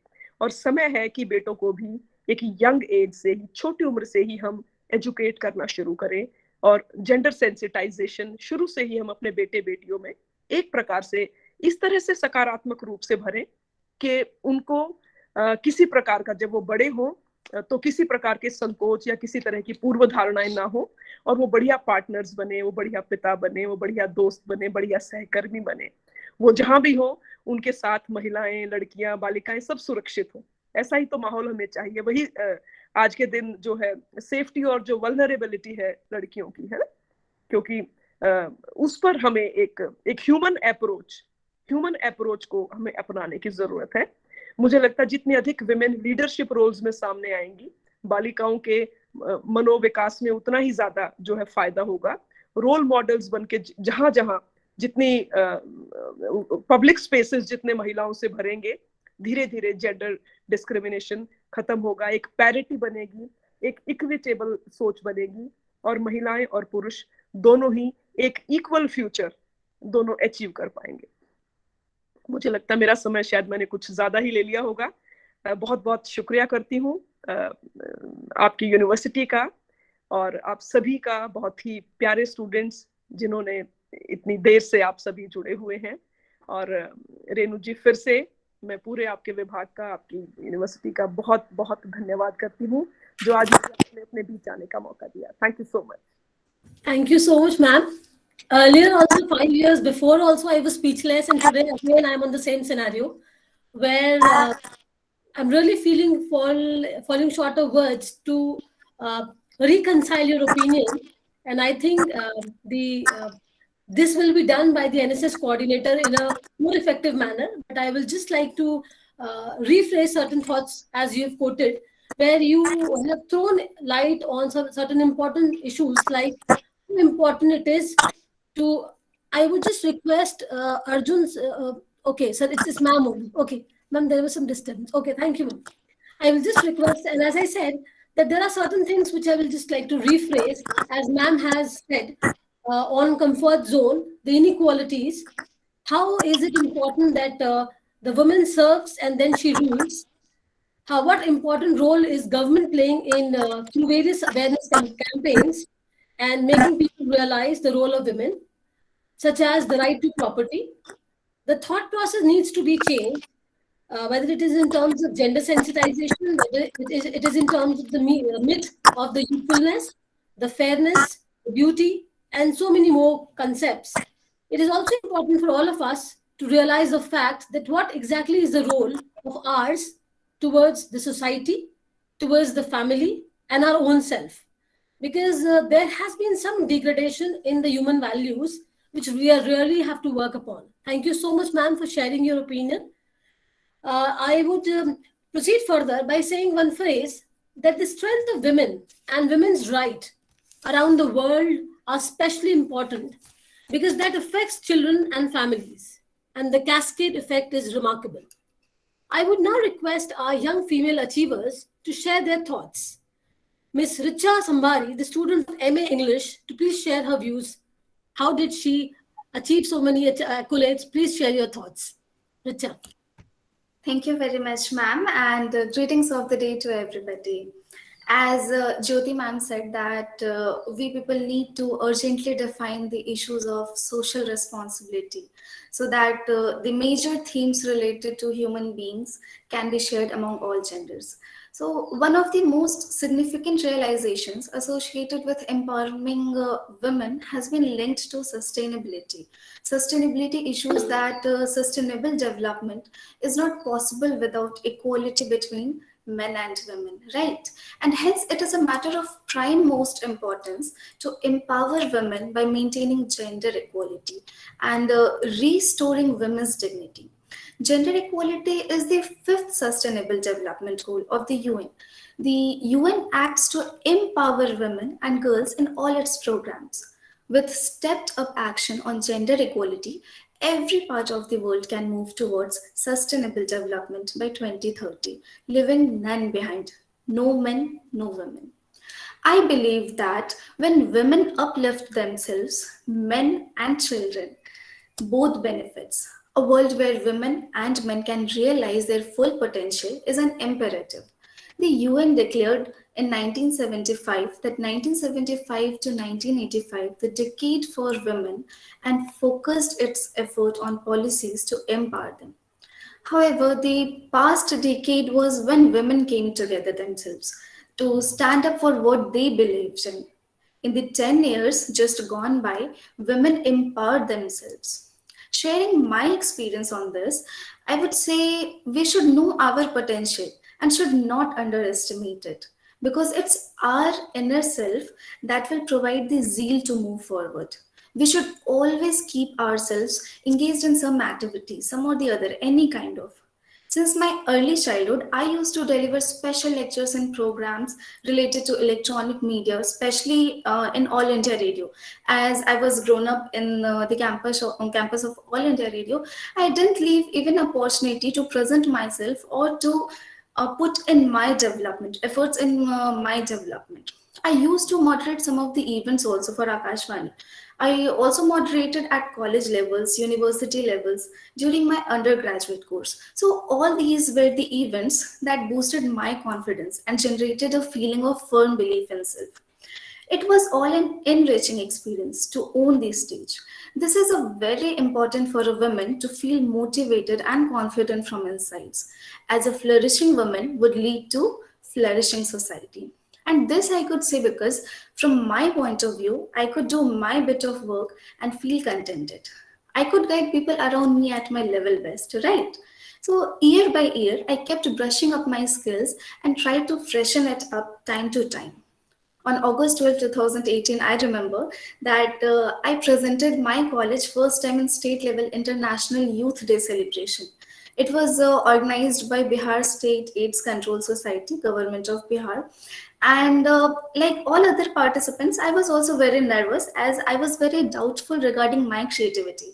But when the result came, I achieved second rank in the exhibition competition there. So it was a great pleasure for me that I was nervous, but I could achieve something. So apart from this, also I represented my college in state level Vigyan Utsav that was organized by Department of Biotechnology, Patna Women's College. It was on the occasion of National Science Day. Now, being a student of art, I participated in Science Day, National Science Day competition. So it was a tough and also a bit criticizing step, but I put all my effort. I was a participant in poster making competition, which was to show creativity as well as content that was related to science and scientific development. So I tried to put my full efforts in it, and it was fruitful when I received third rank along with an amount of 1500 as a prize money. At that stage, being a student of English and participating in science competition, it was a great achievement for me. Winning is just a motivation. It's just a motivation to move forward. But it is important to feel contented as I balanced my studies and my desires of participation.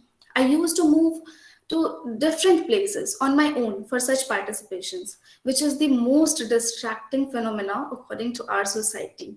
Like we have always been hearing, and as a girl, it is very common statement for me that where would I go alone or how would I travel alone? I would say that this is the general statements. It is a concern from our near and dear ones who are concerned for us and our safety. I guess all would agree to this. And when I talk about my academics, so academically, I try to indulge myself in research activities, which is very important for the growth of the student. So participation along with productivity was my motto behind the research activities. That was a part of my undergraduation. I would like to say that research incorporates the sense of giving something to the society, which is beneficial for a broader area. So keeping this in my mind, I pursued my research work under the supervision of one of my professor, Dr. Santoshi Bhavani Mishra, on the topic social consciousness in Mulk Raj Anand's Untouchable and Cooley. So it was under the College with Potential for Excellency, CPE, which was accorded by UGC. So as I believe, research culture should be developed and should be healthily practiced. So mere publication would not lead to fulfilling of its principle. And I was also putting my effort not just in publishing my paper, but also to learn something, since it was related to social consciousness. So it was a long-term work. Finally, we presented our work to the judges. So I was from Patna University, which was just a state board university, and there were so many from national and international level, and so many judges. So it was a bit difficult to compete with them, as being a state level participant and from a state board university and competing with some national and international level university, it was a bit difficult. But I got it published in the research journal which we were competing for, Jigyasa. And you know, it was the best awarded presentation. But more than that, it inculcated in me the true sense of research. I feel myself more inclined towards research and innovation. And I believe that students should not only focus on counting the numbers, but the output, because that would lead to the benefit of the society and define the real growth parameters. So belonging from a state board university or being a girl, I cannot do something, is not an option. We shall not think that. Every woman has a challenges of her own and experiences that are unique. I could correlate it to myself, as during my research work, I was engrossed in studies as well as co-curricular activities, and I had to balance myself on both. There were other aspects which played a pivotal role, and I had to manage it along with other activities.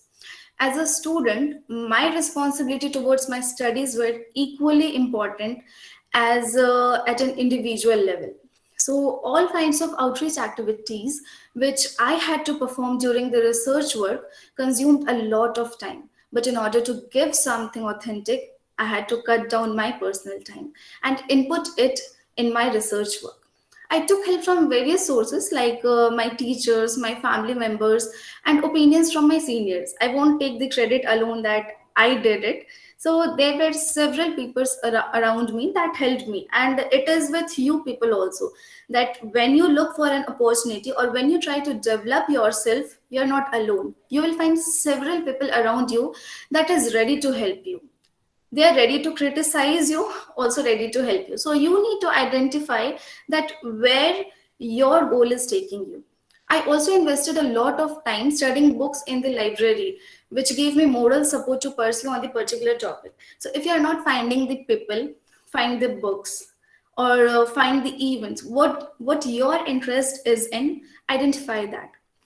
As a woman, I felt that I had to balance a lot to define my preferences and accordingly executing it. So identifying the preferences is also one of the most important things. This makes me firmly believe that women need to be empowered for the betterment of the society.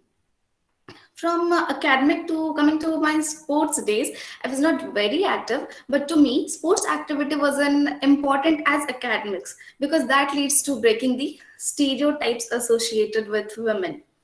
Group activities in sports field was one of my favorites. As I said, I was not very active, so I couldn't participate alone, but I used to participate in groups. So participating in team events taught me cooperation and support, which is very important for the development of oneself. I represented my university at the pre-Republic Day parade camp, which was organized by National Service Scheme, and it was on zonal level, central zone, which was enthralling and let me meet with various cultures and people. So I could say that trying to generalize all women will only reduce their importance. But we as a society seem to find refuge in comparing our problems to those of others, right? So if our troubles are less intense than those faced by another, we consider ourselves privileged. It is an attitude that has helped us move forward. It is an attitude that has also prevented us from standing up for the small things in life. We need to learn to shout if our opinions are not heard. Prove we are capable when we are questioned. Fight when are attacked and stand up when we fall. We might lose some battles in the way, but All matters is that we have to fight, we have to win the war. As the famous sayings goes that women's rights are human rights. So women are equal members of society and have a right to live free from violence and discrimination, to be educated, own property, vote, and fully participate in economic activities. So, upliftment of women not just needed to stand together with men, it includes everything that men do, or that not only men but every human being should do. So rights, we should not only fight for the rights of men, that if men are getting something, women are shall also get. No, it's all about human rights. If one human, whether it's male or female, if female is getting some kind of privileges, then male shall also get, and if male are getting some kinds of privileges, then female shall also get, right? So when women have full access to their rights, all of society prospers. So experts claim that female empowerment and gender equality are two of the most effective ways for the global community to achieve every one of the 17 sustainable development goals. So women and girls represent half of the world's population, but in spite of the progress that has been made in bettering their lives, the road ahead remains long. And I expect that each and every woman and girl child listening to me shall promote this. Thank you. Thank you so much, Richa, for sharing your opinion with us. Somebody has rightly said, until women assume their rightful place on the earth, there will never be an end to war, cruelty, and oppressions. I would now request Ms. Kritika, student of Integrated BA B.Ed program, to share her views. Kritika. Thank you very much, ma'am. A very warm welcome and greetings of the day to our forever encouraging Dean of Students Welfare, Professor Atish Parashar, our esteemed speaker and a mirror image of beautiful thoughts and strength and empowerment, Dr. Jyoti Raj, and our cherished host for the day, and a wonderful sports person herself, and a cool faculty that I'm really blessed to have, Renu ma'am. Ma'am, what I feel that this day holds a special value for us today, because one thing that I feel is स्त्रीत्व और पराक्रम एक ही सिक्के के दो पहलू हैं. And this day, 24th January, coinciding these 2 days that we are celebrating, is a very remarkable celebration of that. Firstly, I'd like to thank the wonderful, vigilant, and diligent organizations of our country, like NSS and NCC, that have provided us and inundated us with the opportunities that we have right now, and we are hopefully, and touch wood, we are shining on them. I feel it is my duty to express my gratitude that I have been given opportunities to fulfill my dreams when different female fetuses fear survival and fear feticide. I am really at an immense sense of satisfaction when I say that I have been a school captain for 3 straight years in my school.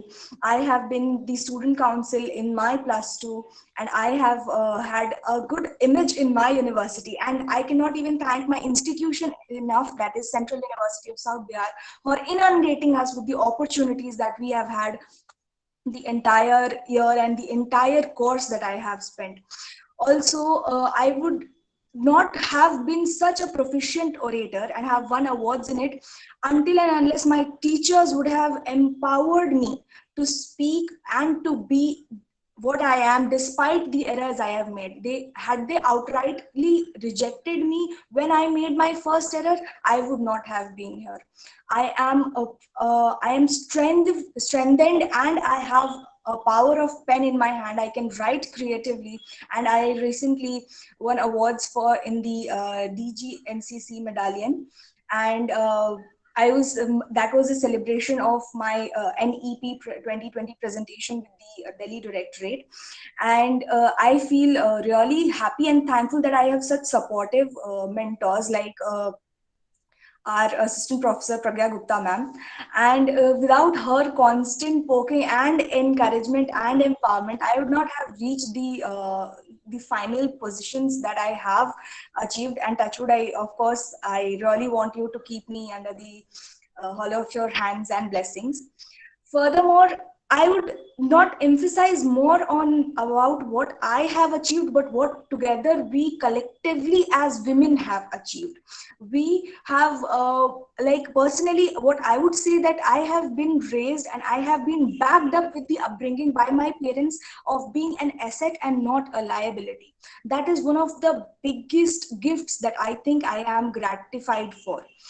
Majority of the achievers that I am sitting like on this webinar, they are there, and I really want to extend my congratulations and a big high five to each and every one of you, because I'll be there if possible to be in the audience and applaud for you when you soar higher. I personally believe that an empowered woman is powerful beyond measure and beautiful beyond description. Even Jyoti ma'am said that we have had beauty standards, and let's break them, women. Let's break them, because I feel once we are empowered, once we have our thoughts clear, we have our responsibilities clear, we have a clear aim, and we do not carry the baggages that we do of the standards or the stereotype standards. I think we will be our alighting, our flights will not be of any measure. They will not be scalable. Our achievements will reach skies. Furthermore, I'd say that sports is one of the biggest diocese on which women have now excelled, and I wish and I look forward to women achieving that. For I have what is the biggest thing, what is the crux of sportsmanship or being a sports person is that you become a team player. Having being a district level basketball player, I feel that taught me that every player, every participant is important. We can only win if we are in a team. So that is why I want I encourage and I really मैं आवाहन करती हूँ आप सभी उन सभी components का जो इस चीज का हमें एम्पावर, हमें सशक्त करने में सबसे अहम भूमिका निभाते हैं.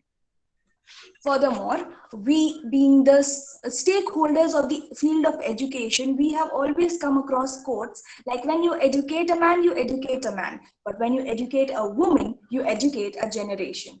And I feel immensely overjoyed to share a fact about a village of Bihar, that is Dharara, that plants fruit-bearing trees on the birth of a girl child, so that the revenue or income generated from it can be used in her education or marriage in the future.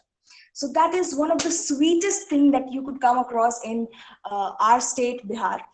And cutting it short and limiting myself to the time limit, as being constantly reminded by our wonderful host, ma'am, I would just end with a poetry that I wrote in standard 9th. I just take 2 minutes of yours. Nothing more to lose and only to empower and bring life to all her dreams. She's not sure for all of them. She believes she can earn a few. And so the her that was missed has now transformed into a stormy mist. As she now waits for none, she's set to be her own sky's sun. She's fearless as she can devastate, and yet is calm and being considerate, overcoming all odds in line to meet the horizon divine. She starts afresh and she goes on and on. That was a ballad of around a 90-line poem that I had written back in standard 9th. I wish I did not take much, I hope I did not take much time of yours, and thank you for celebrating this day. It means really a lot. It is what I am speaking. I'm not listing out my achievements. I am just listing out the dreams, the different diasporas on which we can spread our wings, friends. And that is something that matters the most. We can and we will if we are together. Thank you so much. Thank you so much, Kritika. With a 90-line paragraph, the poem, it was so beautiful and so intense. It really means a lot. Thank you so much, Kritika. Moving forward towards the end of the program, I would now request the NSS Program Coordinator, Dr. Buddhendra Kumar Singh, to propose the vote of thanks. Sir, please. Thank you ma'am. मुझे लगता है कि केंद्रीय विश्वविद्यालय south Bihar में एक नए आयाम को लिखा जा रहा है। एनएसएस की ये पहली इस तरह की आयोजना अपने आप में एक कहानी कह रहा है, जिसमें ज्योति राज मैम, उनकी अगर हम सम्मान की सूची देखें तो सूची पढ़ने में और उनको समझने में और उनके अंदर छिपी जो निहित भावनाएं हैं उनको व्यक्ति के तौर पे सामने लाने में बहुत ही परेशानी होगी किसी भी इंसान को इस चीज को समझने के लिए। जिस तरह की मर्मस्पर्शी और हृदयवेदी शब्दों का प्रयोग करते हुए इन्होंने बच्चियों और उनके उत्थान के लिए, उनको एक समाज में एक स्थान दिलाने के लिए जो कार्य किया हुआ है वो अतुलनीय है। न्यू जनरेशन जो हमारे बच्चे हैं, मुझे पूर्ण विश्वास है और ये आशा है कि जितने भी बच्चे इसको सुन रहे हैं वो इससे हर्षित हुए होंगे, उनमें एक नई शक्ति का संचार हुआ होगा और वो शायद इन सब शब्दों के माध्यम से जो हमारी सोसाइटी में है इनको प्रसारित करेंगे, प्रचार करेंगे। क्योंकि हमारा मानना है कि जो लोग भी इस मुकाम तक पहुंचे हुए हैं, जो विश्वविद्यालय के स्तर तक पहुंच चुके हैं, उनमें वो सारी जो खामियां होती हैं वो सारी चीजें मिट चुकी हैं। उनमें इस तरह का कोई भेदभाव नहीं रहा। वो एक ऐसे विश्वविद्यालय में पढ़ रहे हैं जो कोएड है, जहां पे लड़के लड़कियों को समान अधिकार दिया जाता है, उनको समान रूप से प्रेरित किया जाता है। लेकिन जो स्वयंसेवी एनएसएस से जुड़े हुए हैं, जो राष्ट्रीय स्वयंसेवा योजना है उनसे जुड़े हुए जो स्वयंसेवी हैं, मैं चाहता हूं कि जो सरकार के द्वारा चलाई गई विमेन एम्पावरमेंट की अनेक प्रकार की स्कीमें हैं, वो शायद गांव में या दूर दराज बैठे व्यक्तियों के दिमाग में जो भी महिलाएं रहती हैं उनको इस बात का कोई अंदाजा नहीं है कि इस तरह के प्रोग्राम भी सरकार चला रही है। अंदाजा है भी तो उसको क्लियर कट में अंदाजा नहीं है। तो मैं चाहूंगा कि आज की जो चीजें हैं जिसको हम सार में ले सकते हैं, जो ज्योतिराज मैम ने इतनी अच्छी तरीके से समझाया है, तो एक सोशल कॉज के लिए जितने भी वॉलेंटियर्स हैं इसको एक आइकन के रूप में लें, मैम को एक आइकन के रूप में लें और महिला सशक्तिकरण और इस तरह से जुड़े जितने भी कार्यक्रम हैं अपने लेवल पे, अपने आसपास, घर के आसपास, पड़ोस, गांव, शहर, जो जहां रहता है, अगर इस तरह की किसी भी समस्या का उनके सामने अगर आता है तो या तो वो अपने प्रोग्राम ऑफिसर से या अपनी एक छोटी यूनिट बनाकर, खुद ही 2-4 लोगों की यूनिट बनाकर उस समस्या का निस्तारण करें। इस तरह से कदम कदम मिलाकर जब साथ चलेंगे तभी एक नए समाज का, एक नए सूरज का उदय होगा जिसमें महिला और पुरुष में कोई भेदभाव नहीं होगा और तब जाके हमारा देश सही में एक मजबूत देश के तौर पे इस विश्व के पटल पे आएगा। मैं आज आपको बताना चाहता हूं, जैसे कि विमेन एम्पावरमेंट, महिला सशक्तिकरण जो स्कीम्स हैं, Beti Bachao Beti Padhao scheme, one stop centre scheme, बहुत सारे ह्यूमन हेल्पलाइन नंबर्स जनरेट किए गए हैं जो महिला के किसी भी तरह की समस्याओं का निवारण करने के लिए आप उसमें संपर्क कर सकते हैं। बहुत सारे पुरस्कार जो है सरकार ने शुरुआत की है, जैसे कि स्त्री शक्ति पुरस्कार है, राज्य महिला सम्मान है, जिला महिला सम्मान है, बहुत सारी इस तरह की योजनाएं हैं जो सरकार ने शुरू की हैं।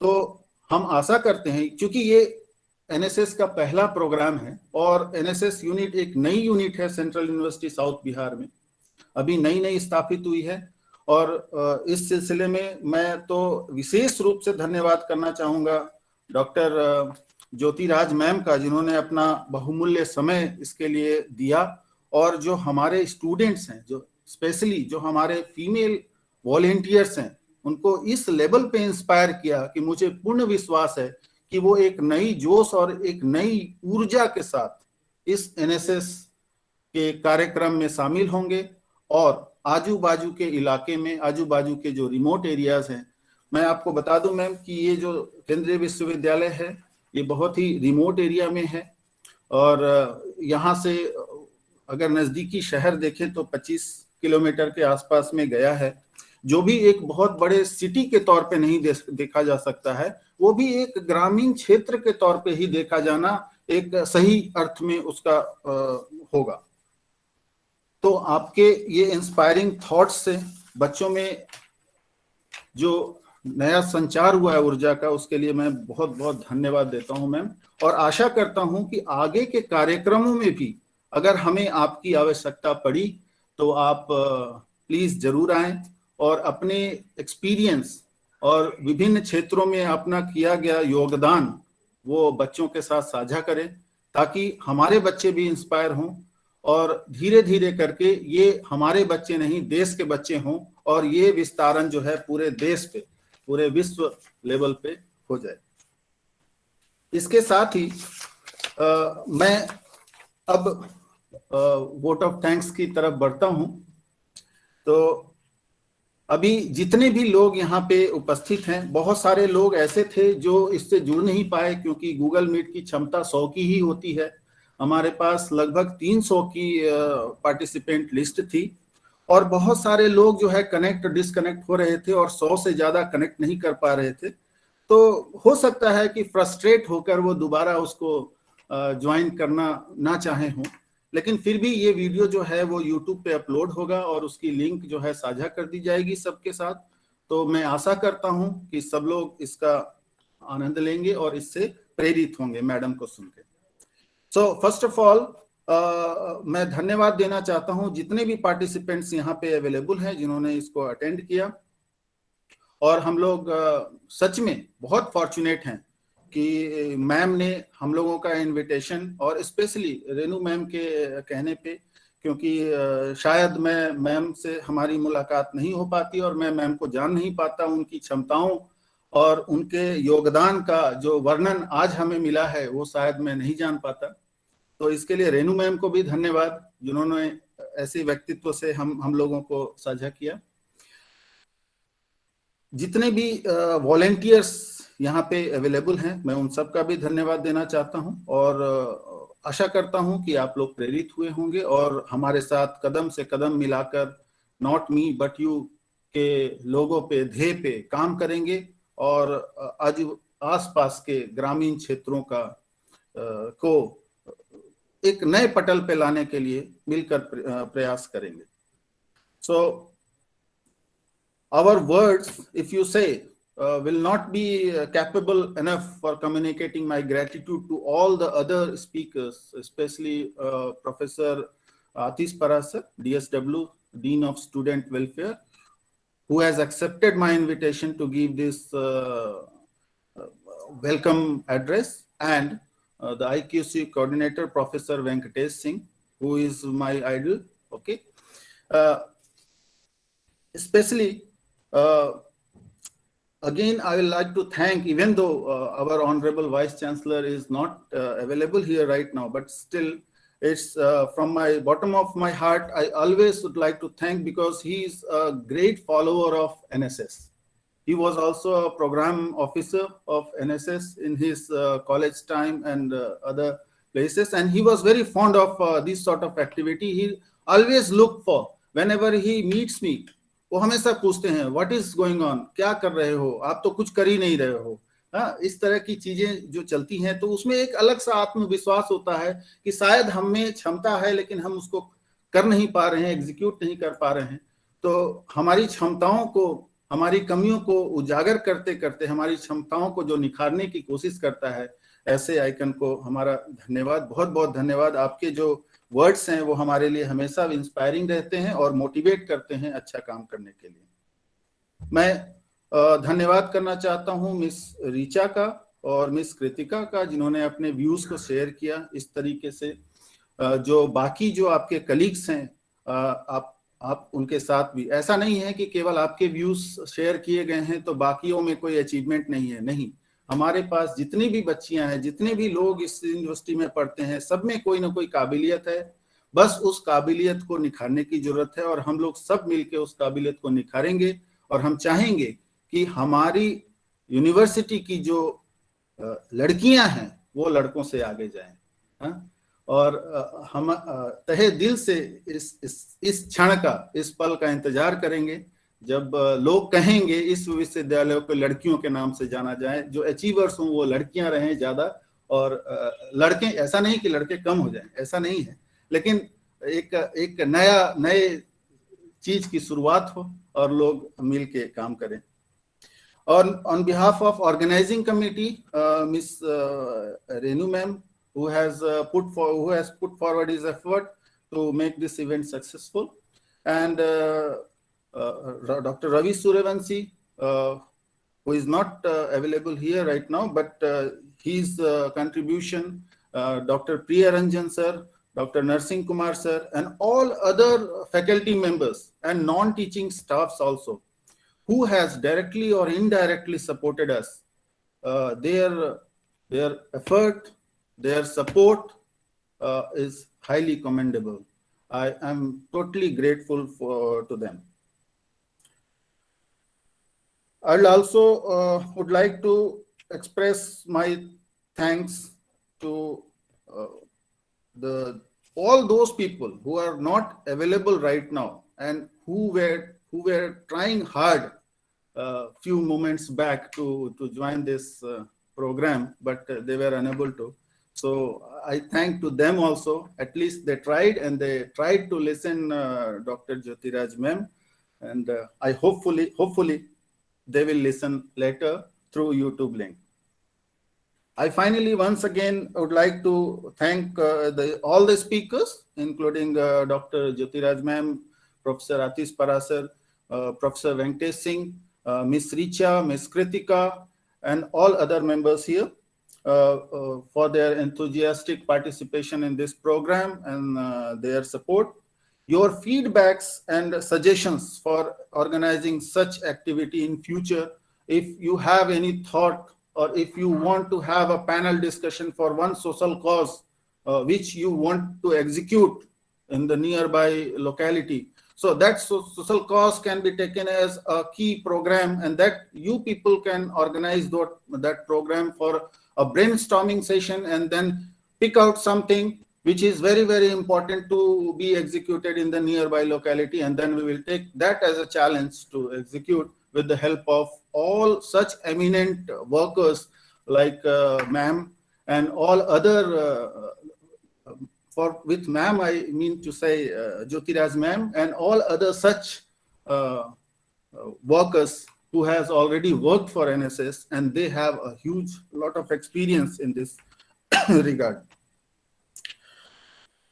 So your experiences and suggestions, I'm waiting for it. You can write to us at nss@cusb.ac.in. I will be very, very happy to read all those things, and it will be a pleasure for us to use that suggestions for the upliftment and the benefit of the NSS unit here in Central University of South Bihar. So let's celebrate together this special day by sharing a selfie with your daughter. If you have a daughter, all the faculty members and all the non-teaching staffs, if you have a daughter, I have already posted it. So I'm an exceptional. I have already posted it. So rest of the faculty members and non-teaching staffs, I request you all to send the selfie of your daughter. So your daughter is your pride. I'm sure my daughter is my pride. I'm sure your daughter will also be your pride. So with this, I thank you all for being a part of this wonderful event. And thank you, ma'am. Thank you, Jyoti ma'am. Thank you, Reni ma'am, and all other members of NSS. So Thank you so much. Jai Hind. Thank you so much, sir. I will just close this event with a great saying which says, I'm convinced that we Indian women possess a special indestructible strength that allows us to not only get down, but to get up, to get through, and to get over. Thank you so much, ma'am. Thank you so much, everyone. Thank you so much. Thank you, sir. Thank you, ma'am. Thank you.